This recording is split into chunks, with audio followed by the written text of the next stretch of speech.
Chapter 13. How Miss Bartlett's boiler was so tiresome. How often had Lucy rehearsed this interview, but she had always rehearsed them indoors, and with certain accessories, which surely we have a right to assume.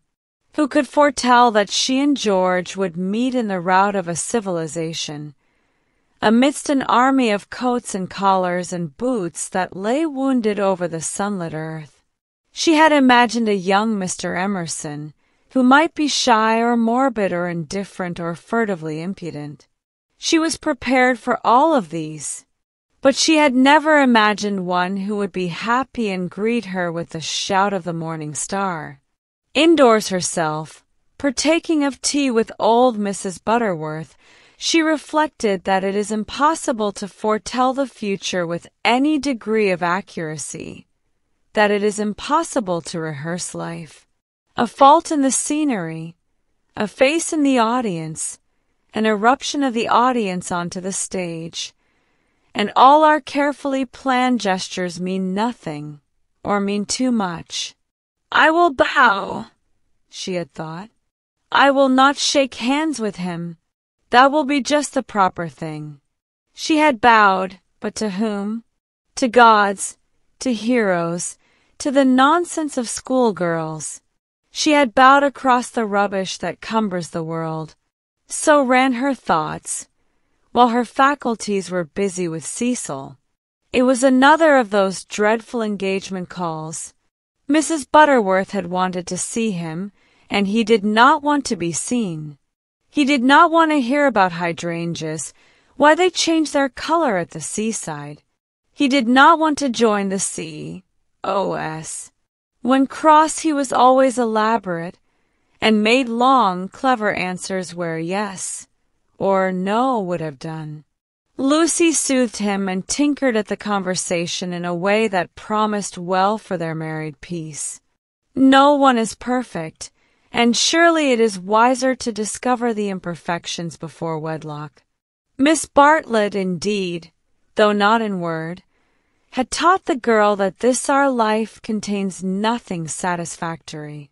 Lucy, though she disliked the teacher, regarded the teaching as profound, and applied it to her lover.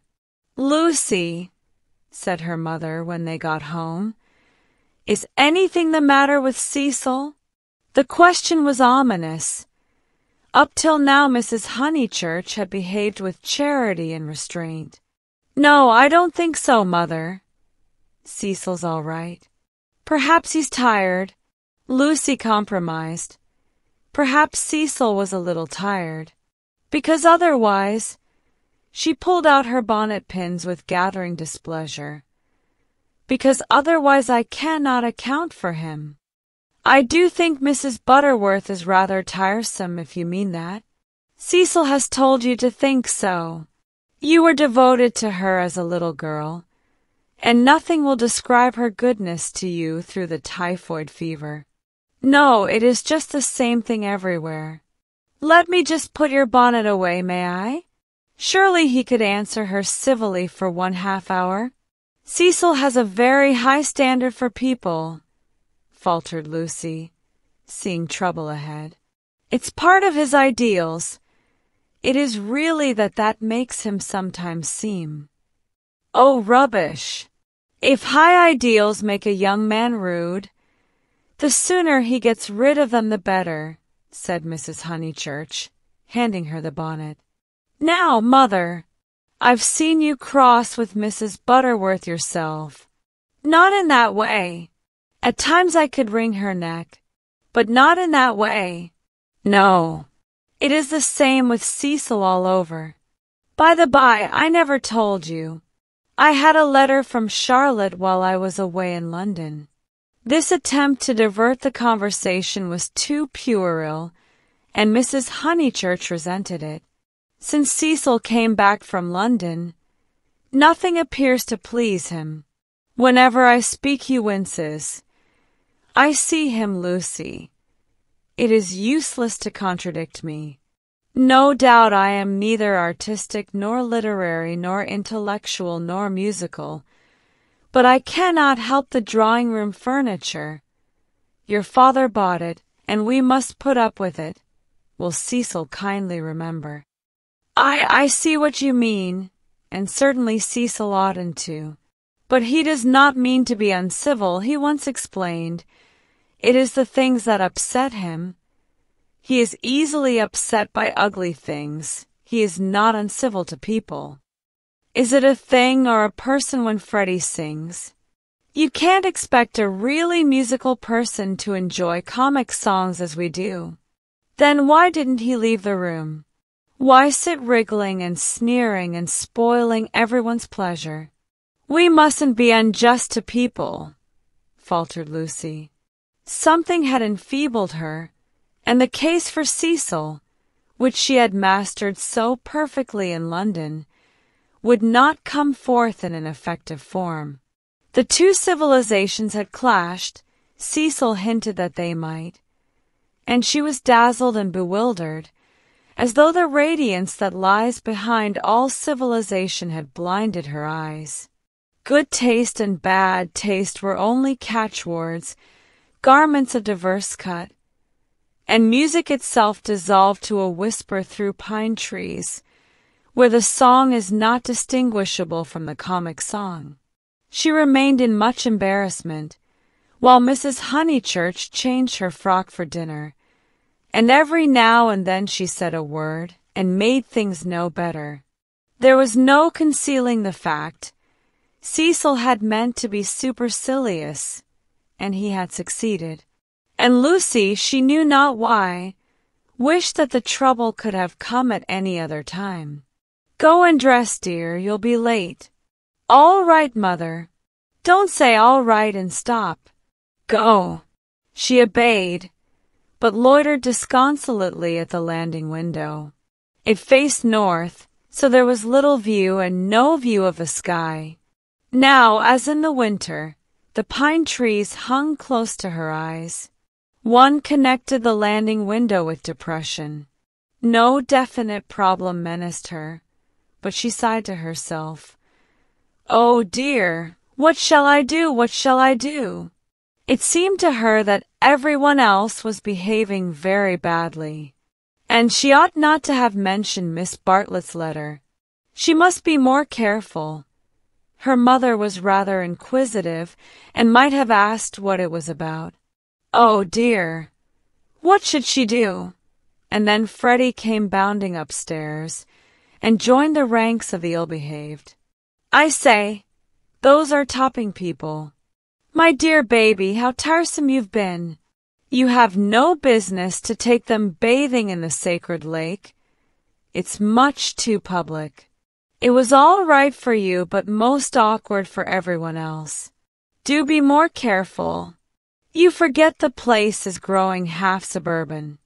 I say, is anything on tomorrow week? Not that I know of. Then I want to ask the Emersons up to Sunday tennis. Oh, I wouldn't do that, Freddie. I wouldn't do that with all this muddle. What's wrong with the court? They won't mind a bump or two, and I've ordered new balls. I meant it's better not. I really mean it. He seized her by the elbows and humorously danced her up and down the passage. She pretended not to mind, but she could have screamed with temper. Cecil glanced at them as he proceeded to his toilet, and they impeded Mary with her brood of hot water cans. Then Mrs. Honeychurch opened her door and said, Lucy, what a noise you're making. I have something to say to you. Did you say you had had a letter from Charlotte? And Freddie ran away. Yes.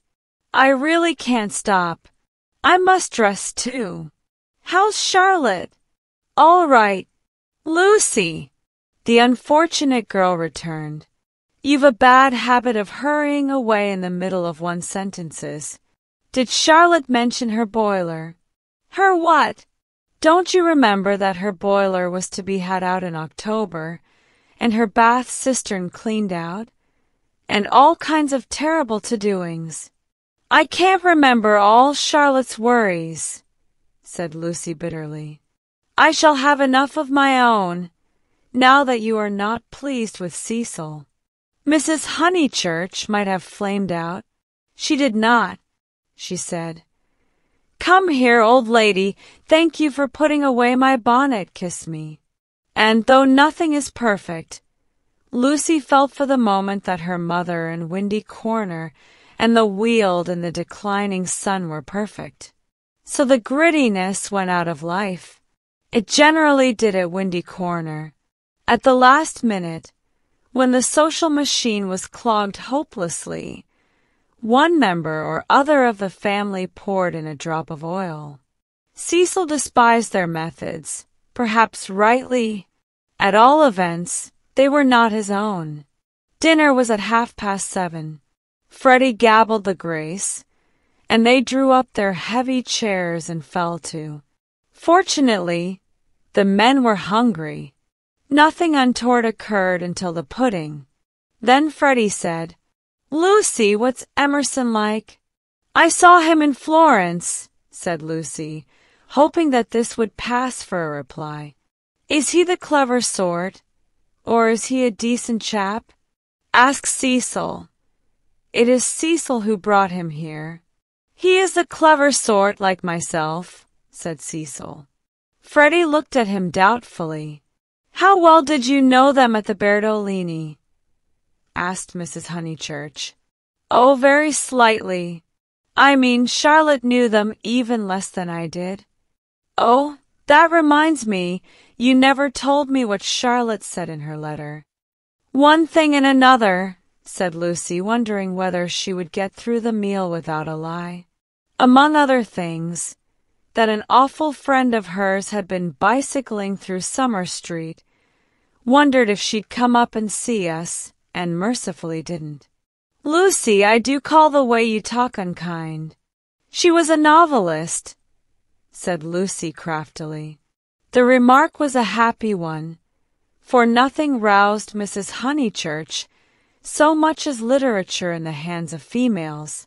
She would abandon every topic to inveigh against those women who, instead of minding their houses and their children, seek notoriety by print.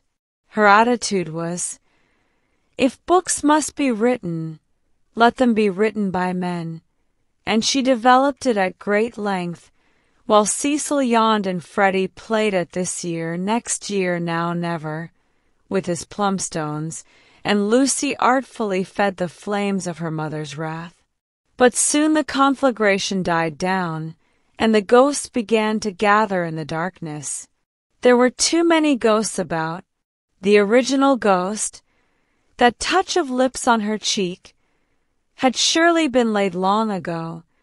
It could be nothing to her that a man had kissed her on a mountain once. But it had begotten a spectral family, Mr. Harris, Miss Bartlett's letter, Mr. Beebe's memories of violets, and one or other of these was bound to haunt her before Cecil's very eyes. It was Miss Bartlett who returned now, and with appalling vividness. "I have been thinking, Lucy, of that letter of Charlotte's. How is she? I tore the thing up. Didn't she say how she was? How does she sound? Cheerful?" "Oh, yes, I suppose so. No, not very cheerful, I suppose." "Then, depend upon it, it is the boiler. I know myself how water preys upon one's mind. I would rather anything else, even a misfortune with the meat."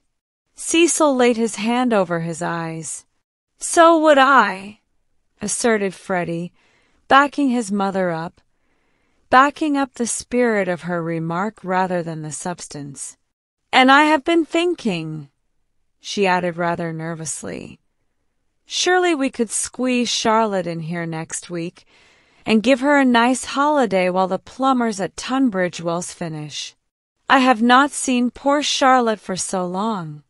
It was more than her nerves could stand, and she could not protest violently after her mother's goodness to her upstairs.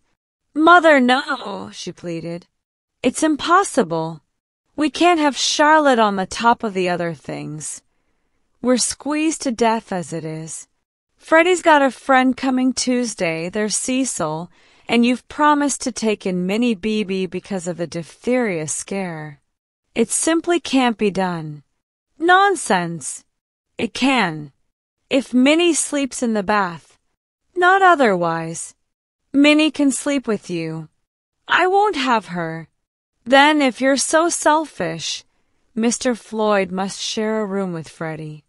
Miss Bartlett, Miss Bartlett, Miss Bartlett, moaned Cecil, again laying his hand over his eyes. It's impossible, repeated Lucy. I don't want to make difficulties, but it really isn't fair on the maids to fill up the house so. Alas! The truth is, dear, you don't like Charlotte. No, I don't. And no more does Cecil. She gets on our nerves. You haven't seen her lately, and don't realize how tiresome she can be, though so good. So please, Mother, don't worry us this last summer, but spoil us by not asking her to come. Hear, hear, said Cecil. Mrs. Honeychurch, with more gravity than usual, and with more feeling than she usually permitted herself, replied, This isn't very kind of you, too. You have each other and all these woods to walk in, so full of beautiful things. And poor Charlotte has only the water turned off and plumbers. You are young dears, and however clever young people are, and however many books they read, they will never guess what it feels like to grow old. Cecil crumbled his bread. I must say Cousin Charlotte was very kind to me that year I called on my bike, put in Freddie. She thanked me for coming till I felt like such a fool, and fussed round no end to get an egg boiled for my tea just right. I know, dear. She is kind to everyone, and yet Lucy makes this difficulty when we try to give her some little return. But Lucy hardened her heart. It was no good being kind to Miss Bartlett. She had tried herself too often and too recently. One might lay up treasure in heaven by the attempt, but one enriched neither Miss Bartlett nor any one else upon earth. She was reduced to saying, I can't help it, Mother. I don't like Charlotte. I admit it's horrid of me. From your own account, you told her as much. Well, she would leave Florence so stupidly. She flurried. The ghosts were returning. They filled Italy. They were even usurping the places she had known as a child. The sacred lake would never be the same again, and on Sunday week something would even happen to Windy Corner. How would she fight against ghosts? For a moment the visible world faded away, and memories and emotions alone seemed real. I suppose Miss Bartlett must come, since she boils eggs so well, said Cecil, who was in rather a happier frame of mind, thanks to the admirable cooking. I didn't mean the egg was well boiled, corrected Freddie, because in point of fact she forgot to take it off, and as a matter of fact I don't care for eggs. I only meant how jolly kind she seemed. Cecil frowned again. Oh, these Honeychurches. Eggs, boilers, hydrangeas, maids. Of such were their lives compact. May me and Lucy get down from our chairs? He asked, with scarcely veiled insolence. We don't want no dessert. Chapter 14. How Lucy faced the external situation bravely. Of course Miss Bartlett accepted, and equally of course, she felt sure that she would prove a nuisance, and begged to be given an inferior spare room, something with no view anything. Her love to Lucy, and equally of course, George Emerson could come to tennis on the Sunday week. Lucy faced the situation bravely, though, like most of us, she only faced the situation that encompassed her. She never gazed inwards. If at times strange images rose from the depths, she put them down to nerves. When Cecil brought the Emersons to Summer Street, it had upset her nerves. Charlotte would burnish up past foolishness, and this might upset her nerves. She was nervous at night. When she talked to George, they met again almost immediately at the rectory. His voice moved her deeply, and she wished to remain near him. How dreadful if she really wished to remain near him. Of course, the wish was due to nerves, which love to play such perverse tricks upon us. Once she had suffered from things that came out of nothing and meant she didn't know what. Now Cecil had explained psychology to her one wet afternoon, and all the troubles of youth in an unknown world could be dismissed. It is obvious enough for the reader to conclude, she loves young Emerson. A reader in Lucy's place would not find it obvious. Life is easy to chronicle, but bewildering to practice, and we welcome nerves, or any other shibboleth that will cloak our personal desire. She loved Cecil. George made her nervous. Will the reader explain to her that the phrases should have been reversed? But the external situation, she will face that bravely. The meeting at the rectory had passed off well enough. Standing between Mr. Beebe and Cecil, she had made a few tempered allusions to Italy, and George had replied. She was anxious to show that she was not shy, and was glad that he did not seem shy either. "A nice fellow," said Mr. Beebe afterwards. "He will work off his crudities in time. I rather mistrust young men who slip into life gracefully." Lucy said, "He seems in better spirits. He laughs more." "Yes," replied the clergyman. "He is waking up." That was all. But as the week wore on, more of her defenses fell, and she entertained an image that had physical beauty. In spite of the clearest directions, Miss Bartlett contrived to bungle her arrival. She was due at the southeastern station at Dorking, whither Mrs. Honeychurch drove to meet her. She arrived at the London and Brighton station, and had to hire a cab up. No one was at home except Freddie and his friend, who had to stop their tennis and to entertain her for a solid hour. Cecil and Lucy turned up at 4 o'clock, and these, with little Minnie Beebe, made a somewhat lugubrious sextet upon the upper lawn for tea. "I shall never forgive myself," said Miss Bartlett, who kept on rising from her seat, and had to be begged by the united company to remain. "I have upset everything, bursting in on young people, but I insist on paying for my cab up. Grant that at any rate. Our visitors never do such dreadful things," said Lucy, while her brother, in whose memory the boiled egg had already grown unsubstantial, exclaimed in irritable tones, "Just what I've been trying to convince Cousin Charlotte of Lucy for the last half hour." "I do not feel myself an ordinary visitor," said Miss Bartlett, and looked at her frayed glove. "All right, if you'd really rather. 5 shillings, and I gave a bob to the driver." Miss Bartlett looked in her purse. Only sovereigns and pennies. Could anyone give her change? Freddie had half a quid and his friend had 4 half-crowns. Miss Bartlett accepted their moneys and then said, "But who am I to give the sovereign to?" "Let's leave it all till Mother comes back," suggested Lucy. "No, dear. Your mother may take quite a long drive now that she is not hampered with me. We all have our little foibles, and mine is the prompt settling of accounts."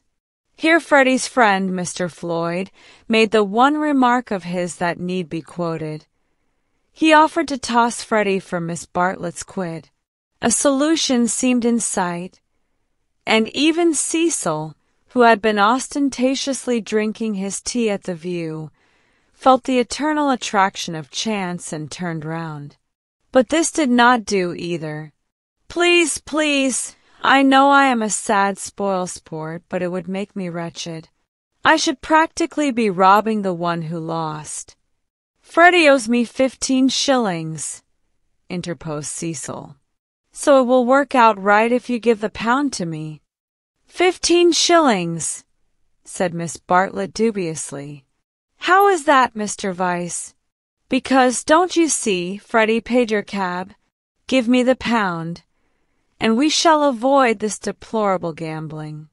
Miss Bartlett, who was poor at figures, became bewildered and rendered up the sovereign, amidst the suppressed gurgles of the other youths. For a moment Cecil was happy. He was playing at nonsense among his peers.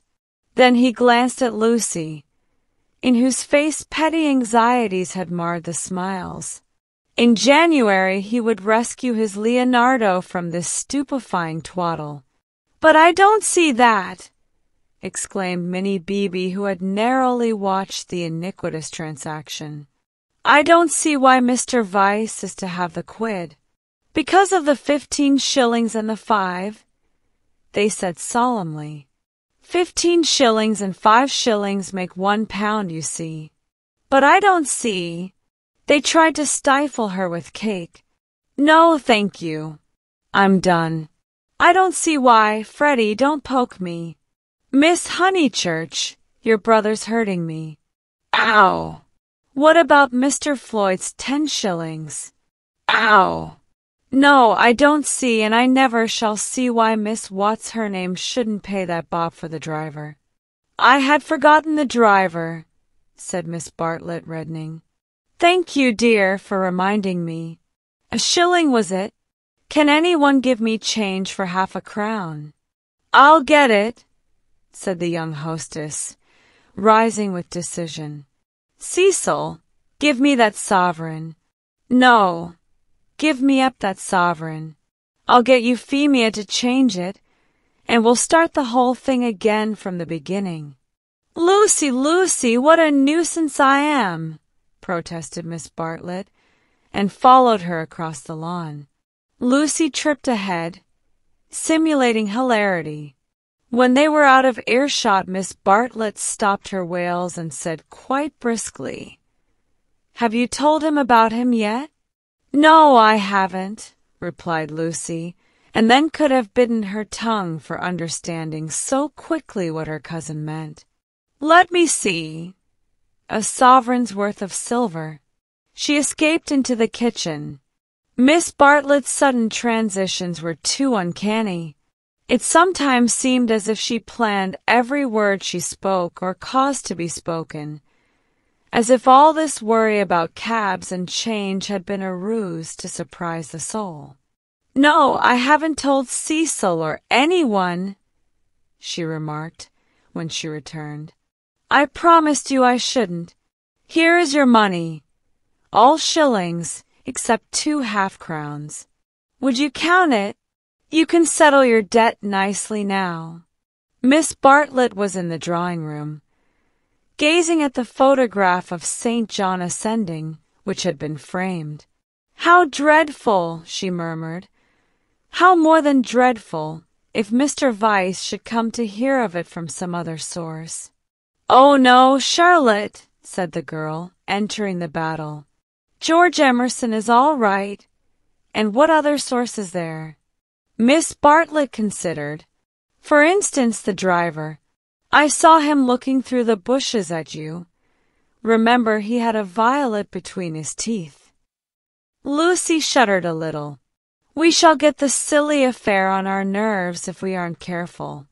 How could a Florentine cab driver ever get hold of Cecil? We must think of every possibility. Oh, it's all right. Or perhaps old Mr. Emerson knows. In fact, he is certain to know. I don't care if he does. I was grateful to you for your letter, but even if the news does get round, I think I can trust Cecil to laugh at it. To contradict it? No, to laugh at it. But she knew in her heart that she could not trust him, for he desired her untouched. Very well, dear, you know best. Perhaps gentlemen are different to what they were when I was young. Ladies are certainly different. Now, Charlotte! She struck at her playfully. You kind anxious thing. What would you have me do? First you say don't tell, and then you say tell. Which is it to be? Quick! Miss Bartlett sighed. I am no match for you in conversation, dearest. I blush when I think how I interfered at Florence, and you so well able to look after yourself, and so much cleverer in all ways than I am. You will never forgive me. Shall we go out then? They will smash all the china if we don't. For the air rang with the shrieks of Minnie, who was being scalped with a teaspoon. Dear, one moment. We may not have this chance for a chat again. Have you seen the young one yet? Yes, I have. What happened? We met at the rectory.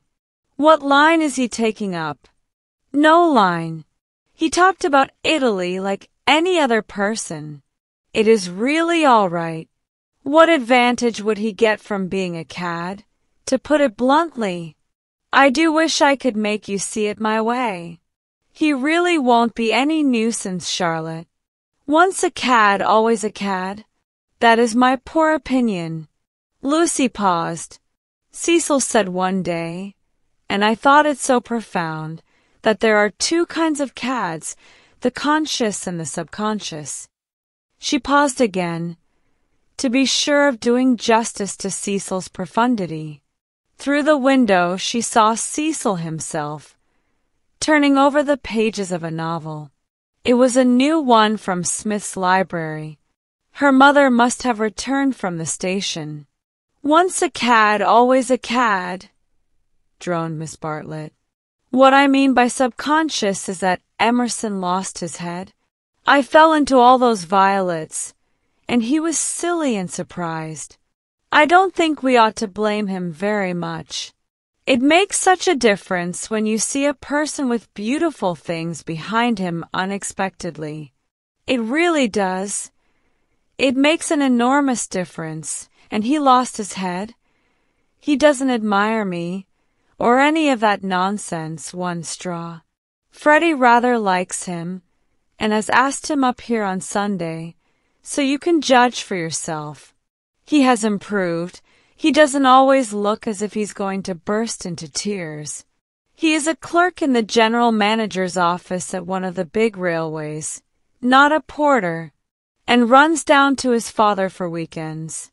Papa was to do with journalism, but is rheumatic and has retired. There? Now for the garden. She took hold of her guest by the arm. Suppose we don't talk about this silly Italian business any more.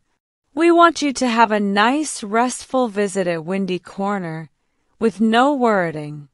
Lucy thought this rather a good speech. The reader may have detected an unfortunate slip in it.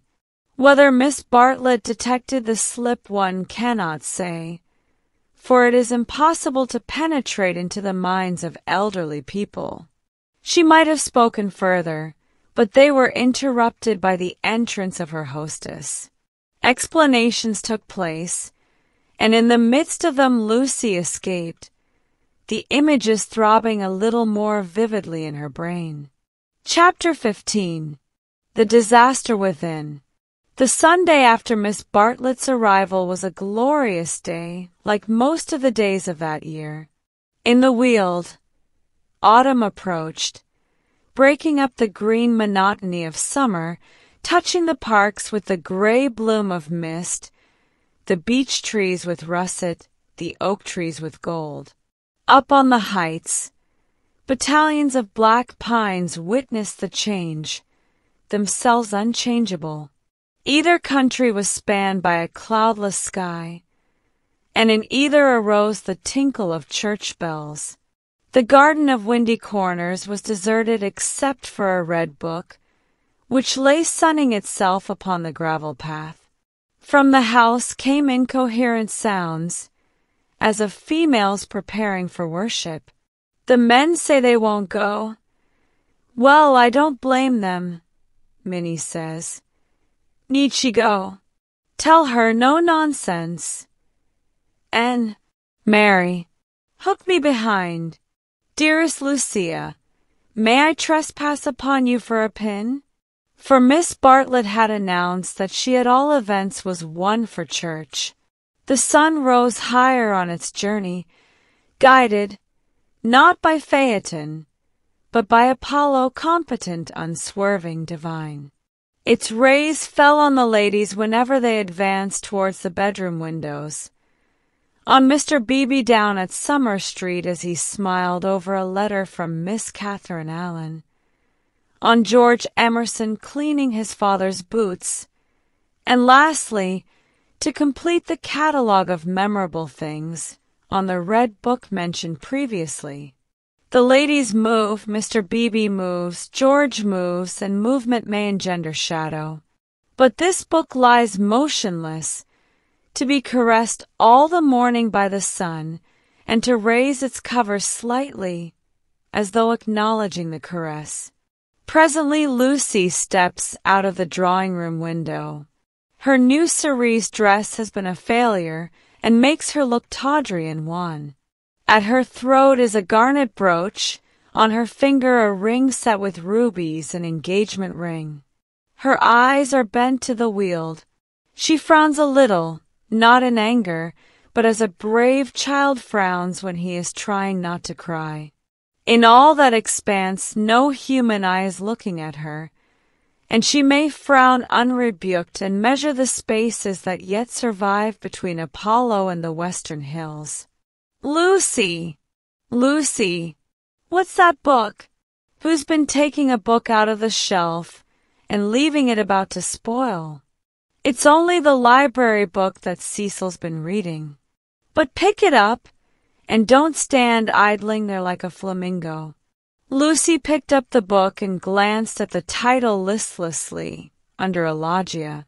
She no longer read novels herself, devoting all her spare time to solid literature in the hope of catching Cecil up. It was dreadful how little she knew, and even when she thought she knew a thing, like the Italian painters, she found she had forgotten it. Only this morning she had confused Francesco Francia with Piero della Francesca, and Cecil had said, "What? You aren't forgetting your Italy already?"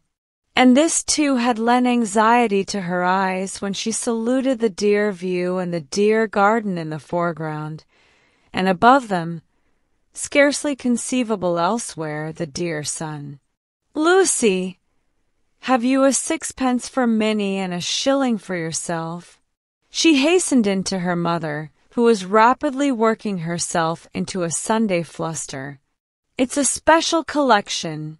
I forget what for. I do beg, no vulgar clinking in the plate with halfpennies.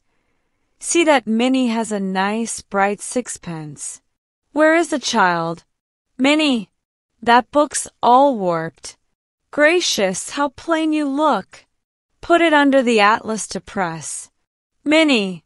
Oh, Mrs. Honeychurch!" from the upper regions. "Minnie, don't be late. Here comes the horse." It was always the horse, never the carriage. "Where's Charlotte? Run up and hurry her. Why is she so long? She had nothing to do. She never brings anything but blouses. Poor Charlotte! How I do detest blouses. Minnie, paganism is infectious, more infectious than diphtheria or piety, and the rector's niece was taken to church protesting. As usual, she didn't see why. Why shouldn't she sit in the sun with the young men? The young men, who had now appeared, mocked her with ungenerous words. Mrs. Honeychurch defended orthodoxy, and in the midst of the confusion Miss Bartlett, dressed in the very height of the fashion, came strolling down the stairs. "Dear Marian, I am very sorry, but I have no small change, nothing but sovereigns and half-crowns. Could any one give me—" "Yes, easily. Jump in. Gracious me, how smart you look. What a lovely frock! You put us all to shame. If I did not wear my best rags and tatters now, when should I wear them? Said Miss Bartlett reproachfully. She got into the victoria and placed herself with her back to the horse. The necessary roar ensued, and then they drove off. "Goodbye! Be good!" called out Cecil. Lucy bit her lip, for the tone was sneering. On the subject of church and so on, they had had rather an unsatisfactory conversation. He had said that people ought to overhaul themselves, and she did not want to overhaul herself. She did not know it was done. Honest orthodoxy Cecil respected, but he always assumed that honesty is the result of a spiritual crisis.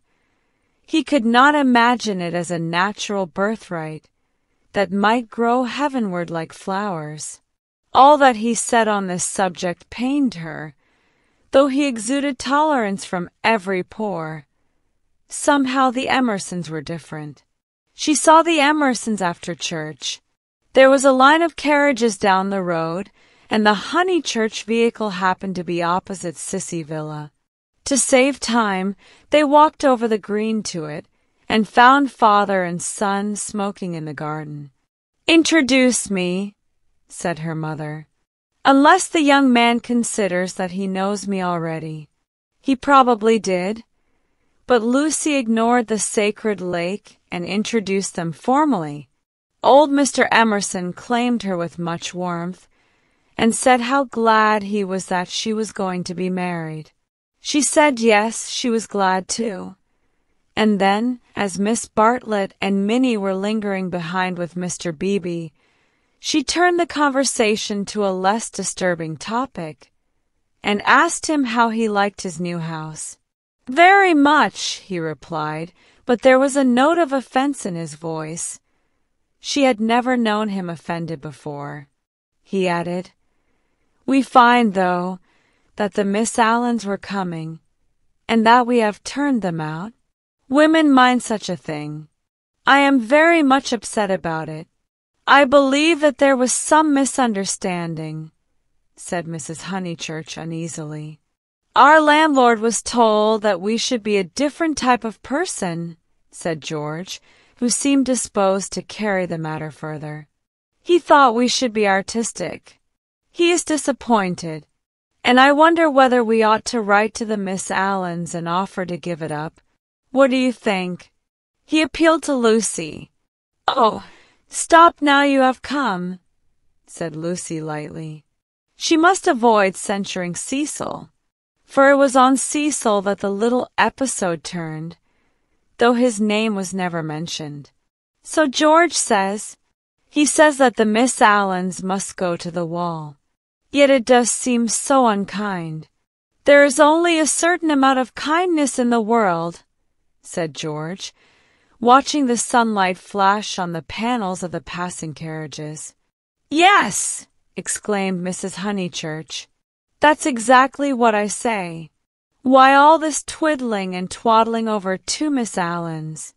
There is a certain amount of kindness, just as there is a certain amount of light," he continued in measured tones. "We cast a shadow on something wherever we stand, and it is no good moving from place to place to save things, because the shadow always follows. Choose a place where you won't do harm. Yes, choose a place where you won't do very much harm, and stand in it for all you are worth, facing the sunshine. Oh, Mr. Emerson, I see you're clever. I see you're going to be clever. I hope you didn't go behaving like that to poor Freddie." George's eyes laughed, and Lucy suspected that he and her mother would get on rather well. "No, I didn't," he said. "He behaved that way to me. It is his philosophy, only he starts life with it, and I have tried the note of interrogation first." "What do you mean?" "No, never mind what you mean. Don't explain. He looks forward to seeing you this afternoon. Do you play tennis?" Do you mind tennis on Sunday? George mind tennis on Sunday. George, after his education, distinguished between Sunday. Very well. George doesn't mind tennis on Sunday. No more do I. That's settled. Mr. Emerson, if you could come with your son, we should be so pleased. He thanked her, but the walk sounded rather far. He could only potter about in these days. She turned to George. And then he wants to give up his house to the Miss Allens. I know, said George, and put his arm round his father's neck. The kindness that Mr. Beebe and Lucy had always known to exist in him came out suddenly, like sunlight touching a vast landscape. A touch of the morning sun? She remembered that in all his perversities he had never spoken against affection. Miss Bartlett approached. You know our cousin, Miss Bartlett, said Mrs. Honeychurch pleasantly. You met her with my daughter in Florence. Yes, indeed, said the old man, and made as if he would come out of the garden to meet the lady. Miss Bartlett promptly got into the Victoria. Thus entrenched, she emitted a formal bow. It was the Pension Berdolini again, the dining table with the decanters of water and wine. It was the old battle of the room with the view. George did not respond to the bow. Like any boy, he blushed and was ashamed. He knew that the chaperone remembered. He said, I'll come up to tennis if I can manage it, and went into the house. Perhaps anything that he did would have pleased Lucy, but his awkwardness went straight to her heart. Men were not gods after all, but as human and as clumsy as girls. Even men might suffer from unexplained desires and need help. To one of her upbringing, and of her destination, the weakness of men was a truth unfamiliar, but she had surmised it at Florence, when George threw her photographs into the River Arno. George, don't go, cried his father, who thought it a great treat for people if his son would talk to them. George has been in such good spirits today, and I am sure he will end by coming up this afternoon. Lucy caught her cousin's eye. Something in its mute appeal made her reckless. Yes, she said, raising her voice, I do hope he will. Then she went to the carriage and murmured, The old man hasn't been told. I knew it was all right. Mrs. Honeychurch followed her, and they drove away. Satisfactory that Mr. Emerson had not been told of the Florence escapade, yet Lucy's spirits should not have leapt up as if she had sighted the ramparts of heaven. Satisfactory. Yet surely she greeted it with disproportionate joy. All the way home the horse's hoofs sang a tune to her. He has not told, he has not told. Her brain expanded the melody. He has not told his father, to whom he tells all things. It was not an exploit. He did not laugh at me when I had gone. She raised her hand to her cheek. He does not love me. No. How terrible if he did. But he has not told. He will not tell. She longed to shout the words. It is all right. It's a secret between us two forever. Cecil will never hear. She was even glad that Miss Bartlett had made her promise secrecy. That last dark evening at Florence, when they had knelt packing in his room. The secret, big or little, was guarded. Only 3 English people knew of it in the world. Thus she interpreted her joy. She greeted Cecil with unusual radiance, because she felt so safe. As he helped her out of the carriage, she said, The Emersons have been so nice. George Emerson has improved enormously. How are my protégés? Asked Cecil, who took no real interest in them, and had long since forgotten his resolution to bring them to Windy Corner for educational purposes. Protégés, she exclaimed with some warmth. For the only relationship which Cecil conceived was futile, that of protector and protected. He had no glimpse of the comradeship after which the girl's soul yearned. You shall see for yourself how your protégés are. George Emerson is coming up this afternoon. He is a most interesting man to talk to. Only don't, she nearly said. Don't protect him. But the bell was ringing for lunch, and as often happened, Cecil had paid no great attention to her remarks. Charm, not argument, was to be her forte. Lunch was a cheerful meal.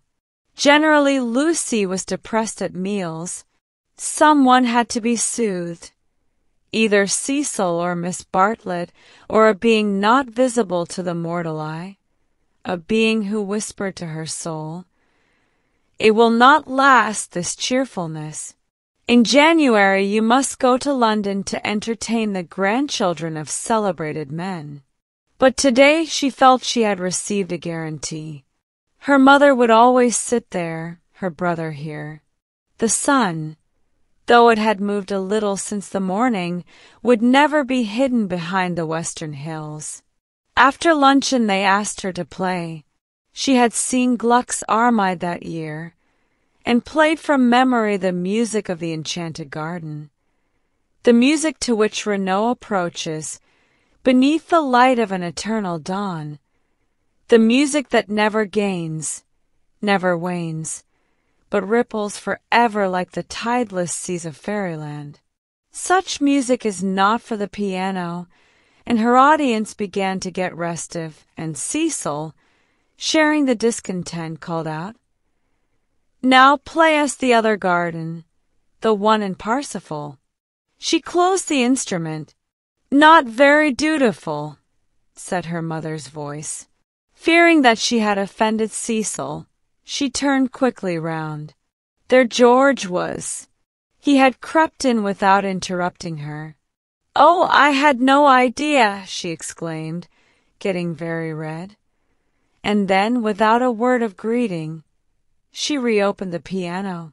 Cecil should have the Parsifal, and anything else that he liked. "Our performer has changed her mind," said Miss Bartlett, perhaps implying, "she will play the music to Mr. Emerson." Lucy did not know what to do, nor even what she wanted to do. She played a few bars of the Flower Maiden's song very badly, and then she stopped. "I vote tennis," said Freddie, disgusted at the scrappy entertainment. "Yes, so do I." Once more she closed the unfortunate piano. "I vote you have a men's four." "All right. Not for me, thank you," said Cecil. "I will not spoil the set." He never realized that it may be an act of kindness in a bad player to make up a fourth. "Oh, come along, Cecil." "I'm bad. Floyd's rotten. And so I dare say's Emerson." George corrected him. "I am not bad." One looked down one's nose at this. "Then certainly I won't play," said Cecil, while Miss Bartlett, under the impression that she was snubbing George, added, "I agree with you, Mr. Vyse. You had much better not play. Much better not." Minnie, rushing in where Cecil feared to tread, announced that she would play. "I shall miss every ball anyway, so what does it matter?" But Sunday intervened and stamped heavily upon the kindly suggestion. "Then it will have to be Lucy," said Mrs. Honeychurch. "You must fall back on Lucy. There is no other way out of it. Lucy, go and change your frock." Lucy's Sabbath was generally of this amphibious nature. She kept it without hypocrisy in the morning, and broke it without reluctance in the afternoon. As she changed her frock, she wondered whether Cecil was sneering at her. Really, she must overhaul herself and settle everything up before she married him. Mr. Floyd was her partner. She liked music, but how much better tennis seemed. How much better to run about in comfortable clothes than to sit at the piano and feel girt under the arms. Once more music appeared to her the employment of a child. George served, and surprised her by his anxiety to win.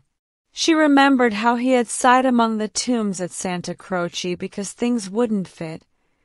How after the death of that obscure Italian he had leant over the parapet by the Arno and said to her, "I shall want to live, I tell you."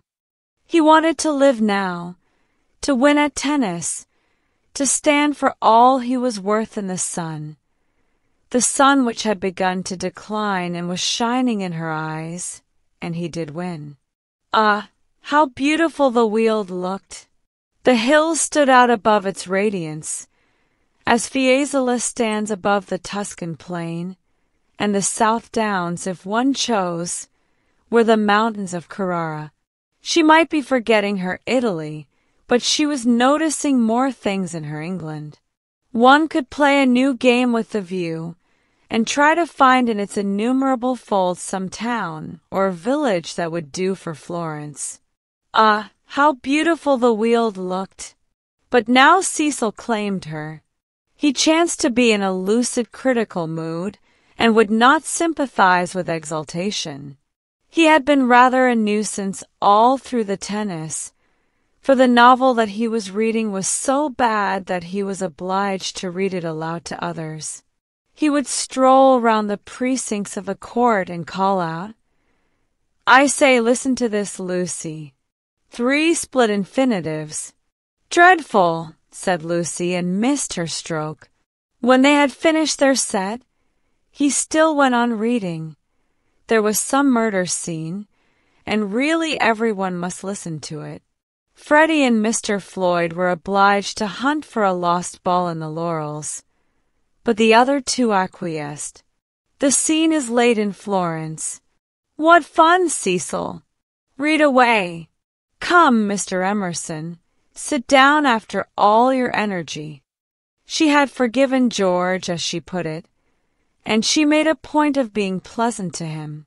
He jumped over the net and sat down at her feet, asking, "Ewan, are you tired?" "Of course I'm not. Do you mind being beaten?" She was going to answer, "No," when it struck her that she did mind, so she answered, "Yes." She added merrily, "I don't see you're such a splendid player, though. The light was behind you, and it was in my eyes." "I never said I was." "Why, you did. You didn't attend.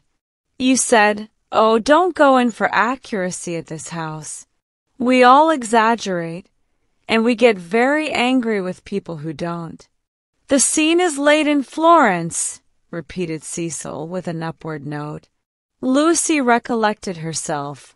Sunset. Leonora was speeding. Lucy interrupted. "Leonora? Is Leonora the heroine? Who's the book by?" "Joseph Emery Prank." Sunset. Leonora speeding across the square. Pray the saints she might not arrive too late. Sunset. The sunset of Italy. Under Orcagna's loggia. The Loggia de Lanzi, as we sometimes call it now. Lucy burst into laughter. "Joseph Emery Prank indeed. Why, it's Miss Lavish. It's Miss Lavish's novel, and she's publishing it under somebody else's name." "Who may Miss Lavish be?" "Oh, a dreadful person, Mr. Emerson. You remember Miss Lavish?" Excited by her pleasant afternoon, she clapped her hands. George looked up. "Of course I do.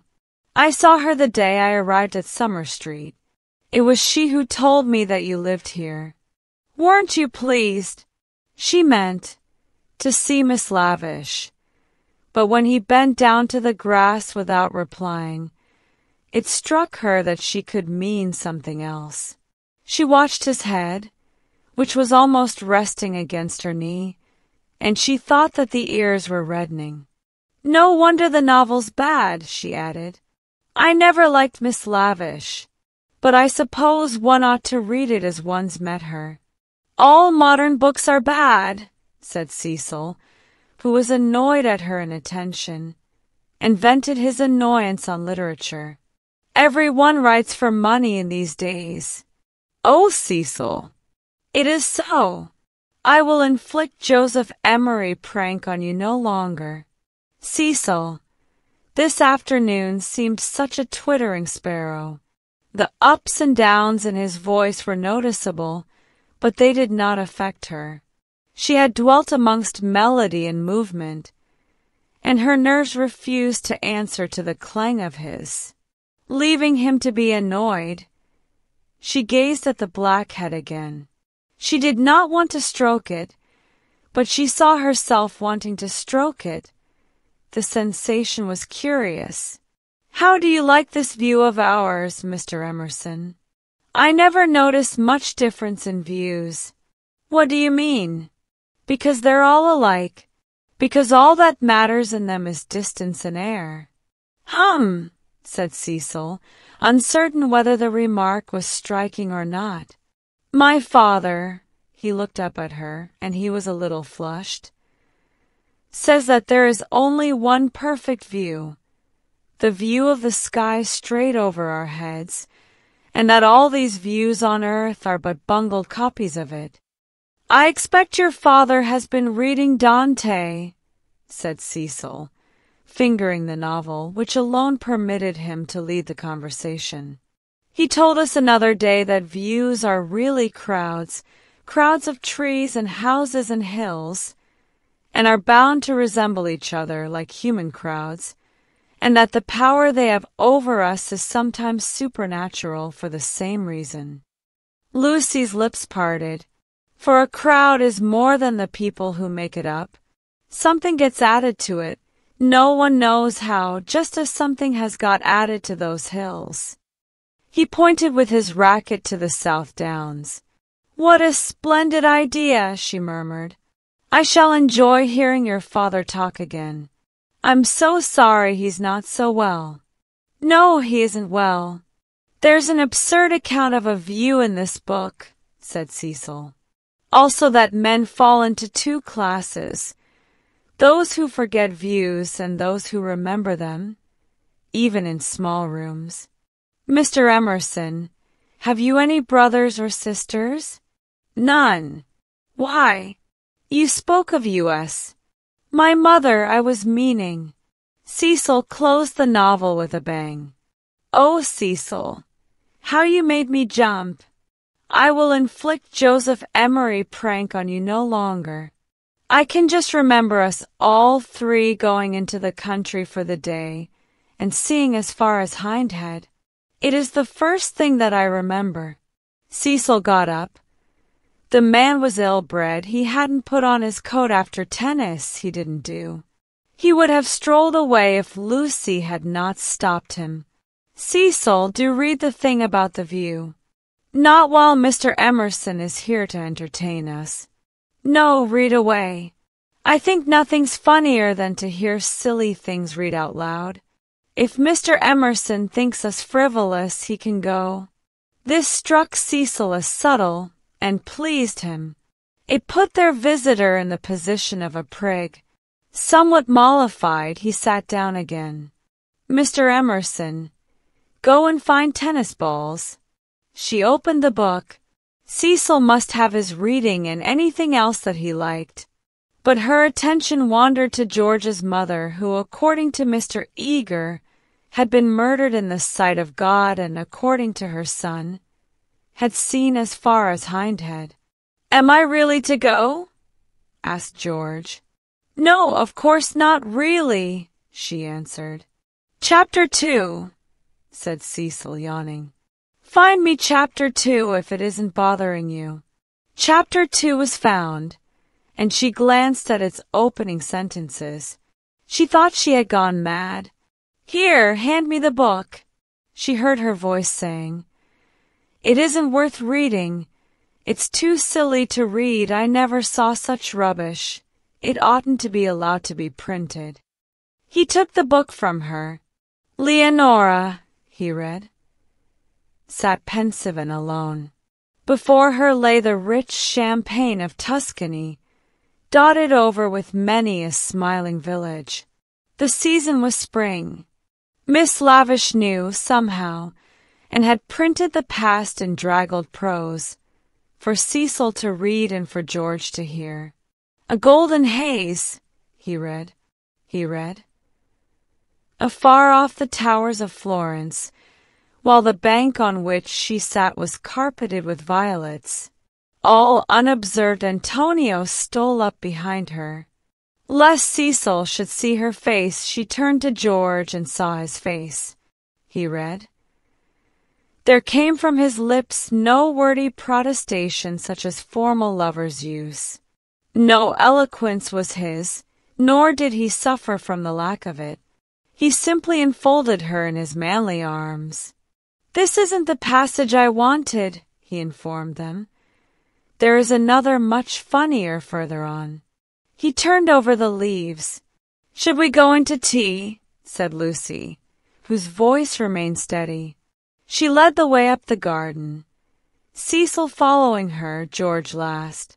She thought a disaster was averted, but when they entered the shrubbery it came. The book, as if it had not worked mischief enough, had been forgotten, and Cecil must go back for it. And George, who loved passionately, must blunder against her in the narrow path. "No!" she gasped, and for the second time was kissed by him. As if no more was possible, he slipped back. Cecil rejoined her. They reached the upper lawn alone. Chapter 16. Lying to George. But Lucy had developed since the spring. That is to say, she was now better able to stifle the emotions of which the conventions and the world disapprove. Though the danger was greater, she was not shaken by deep sobs. She said to Cecil, "I am not coming in to tea, tell Mother. I must write some letters," and went up to her room. Then she prepared for action. Love felt and returned. Love which our bodies exact and our hearts have transfigured. Love which is the most real thing that we shall ever meet, reappeared now as the world's enemy, and she must stifle it. She sent for Miss Bartlett. The contest lay not between love and duty. Perhaps there never is such a contest. It lay between the real and the pretended, and Lucy's first aim was to defeat herself. As her brain clouded over, as the memory of the views grew dim and the words of the book died away, she returned to her old shibboleth of nerves. She conquered her breakdown. Tampering with the truth, she forgot that the truth had ever been. Remembering that she was engaged to Cecil, she compelled herself to confused remembrances of George. He was nothing to her. He never had been anything. He had behaved abominably. She had never encouraged him. The armor of falsehood is subtly wrought out of darkness, and hides a man not only from others, but from his own soul. In a few moments Lucy was equipped for battle. "Something too awful has happened," she began, as soon as her cousin arrived. "Do you know anything about Miss Lavish's novel?" Miss Bartlett looked surprised, and said that she had not read the book, nor known that it was published. Eleanor was a reticent woman at heart. "There is a scene in it. The hero and heroine make love. Do you know about that?" "Dear, do you know about it, please?" she repeated. "They are on a hillside and Florence is in the distance." "My good Lucia, I am all at sea. I know nothing about it whatever. There are violets. I cannot believe it is a coincidence. Charlotte, how could you have told her?" "I have thought before speaking. It must be you." "Told her what?" she asked, with growing agitation. "About that dreadful afternoon in February." Miss Bartlett was genuinely moved. "Oh, Lucy, dearest girl, She hasn't put that in her book. Lucy nodded. Not so that one could recognize it. Yes. Then never, never, never more shall Eleanor Lavish be a friend of mine. So you did tell? I did just happen, when I had tea with her at Rome in the course of conversation. But Charlotte, what about the promise you gave me when we were packing? Why did you tell Miss Lavish, when you wouldn't even let me tell Mother? I will never forgive Eleanor. She has betrayed my confidence. Why did you tell her, though? This is a most serious thing. Why does anyone tell anything?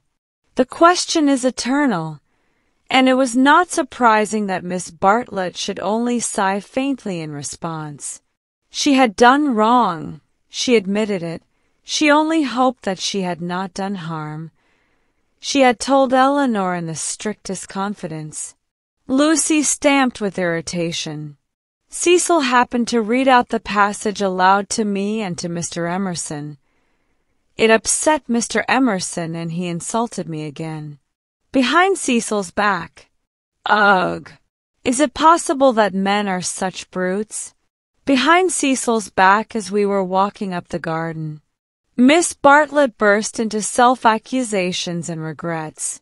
What is to be done now? Can you tell me? Oh, Lucy, I shall never forgive myself, never to my dying day. Fancy if your prospects— I know, said Lucy, wincing at the word. I see now why you wanted me to tell Cecil, and what you meant by some other source. You knew that you had told Miss Lavish, and that she was not reliable. It was Miss Bartlett's turn to wince.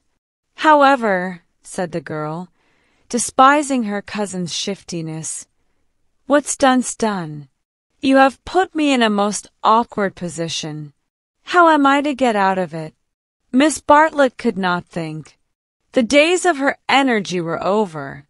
She was a visitor, not a chaperone, and a discredited visitor at that.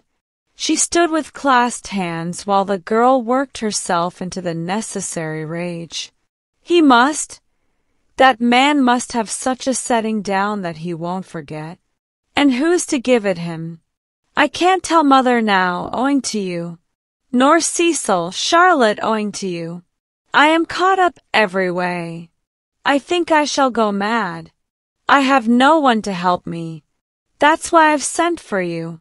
What's wanted is a man with a whip. Miss Bartlett agreed. One wanted a man with a whip. Yes, but it's no good agreeing. What's to be done? We women go maundering on. What does a girl do when she comes across a cad? I always said he was a cad, dear. Give me credit for that at all events.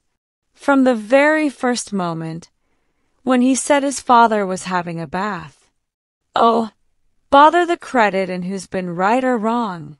We've both made a muddle of it. George Emerson is still down the garden there, and is he to be left unpunished? Or isn't he? I want to know. Miss Bartlett was absolutely helpless. Her own exposure had unnerved her, and thoughts were colliding painfully in her brain.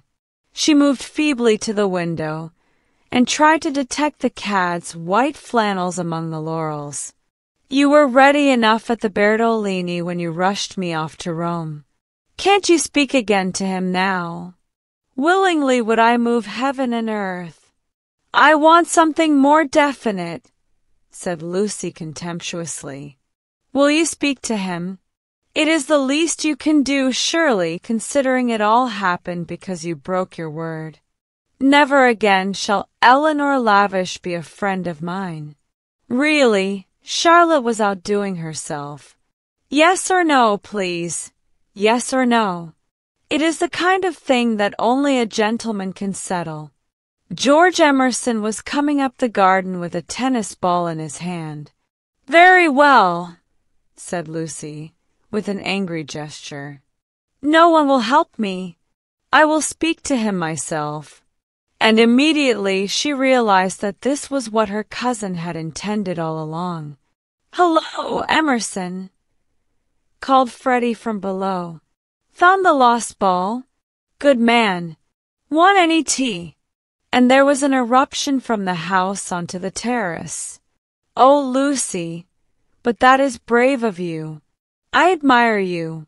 They had gathered round George, who beckoned. She felt, over the rubbish, the sloppy thoughts, the furtive yearnings that were beginning to cumber her soul. Her anger faded at the sight of him. Ah! The Emersons were fine people in their way. She had to subdue a rush in her blood before saying, "Freddie has taken him into the dining room. The others are going down the garden. Come. Let us get this over quickly. Come. I want you in the room, of course. Lucy, do you mind doing it? How can you ask such a ridiculous question? Poor Lucy!" She stretched out her hand. "I seem to bring nothing but misfortune wherever I go." Lucy nodded. She remembered their last evening at Florence, the packing, the candle, the shadow of Miss Bartlett's toque on the door. She was not to be trapped by pathos a second time. Eluding her cousin's caress, she led the way downstairs. "Try the jam," Freddie was saying. "The jam's jolly good." George, looking big and disheveled, was pacing up and down the dining room. As she entered, he stopped and said, "No, nothing to eat." "You go down to the others," said Lucy. "Charlotte and I will give Mr. Emerson all he wants." "Where's Mother?" "She started on her Sunday writing. She's in the drawing room." "That's all right.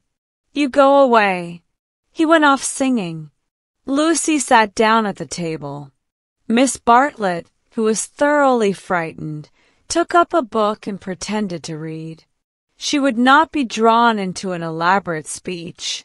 She just said, "I can't have it, Mr. Emerson. I cannot even talk to you. Go out of this house and never come into it again as long as I live here," flushing as she spoke and pointing to the door. "I hate a row. Go, please." "What?" "No discussion." "But I can't." She shook her head. "Go, please." "I do not want to call in Mr. Vyse." "You don't mean," he said, absolutely ignoring Miss Bartlett, "you don't mean that you are going to marry that man?"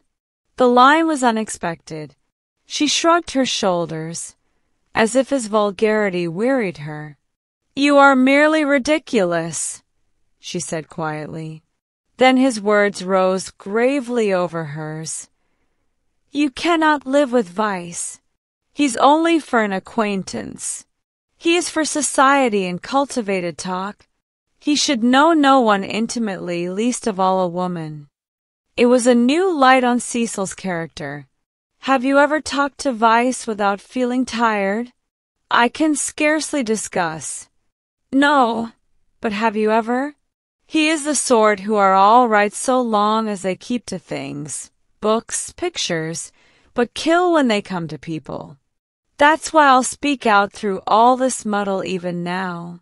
It's shocking enough to lose you in any case, but generally a man must deny himself joy, and I would have held back if your Cecil had been a different person. I would never have let myself go. But I saw him first in the National Gallery, when he winced because my father mispronounced the names of great painters. Then he brings us here, and we find it is to play some silly trick on a kind neighbor. That is the man all over, playing tricks on people, on the most sacred form of life that he can find. Next I meet you together, and find him protecting and teaching you and your mother to be shocked, when it was for you to settle whether you were shocked or no. Cecil all over again. He daren't let a woman decide. He's the type who's kept Europe back for 1,000 years. Every moment of his life he's forming you, telling you what's charming or amusing or ladylike, telling you what a man thinks womanly. And you of all women, listen to his voice instead of to your own.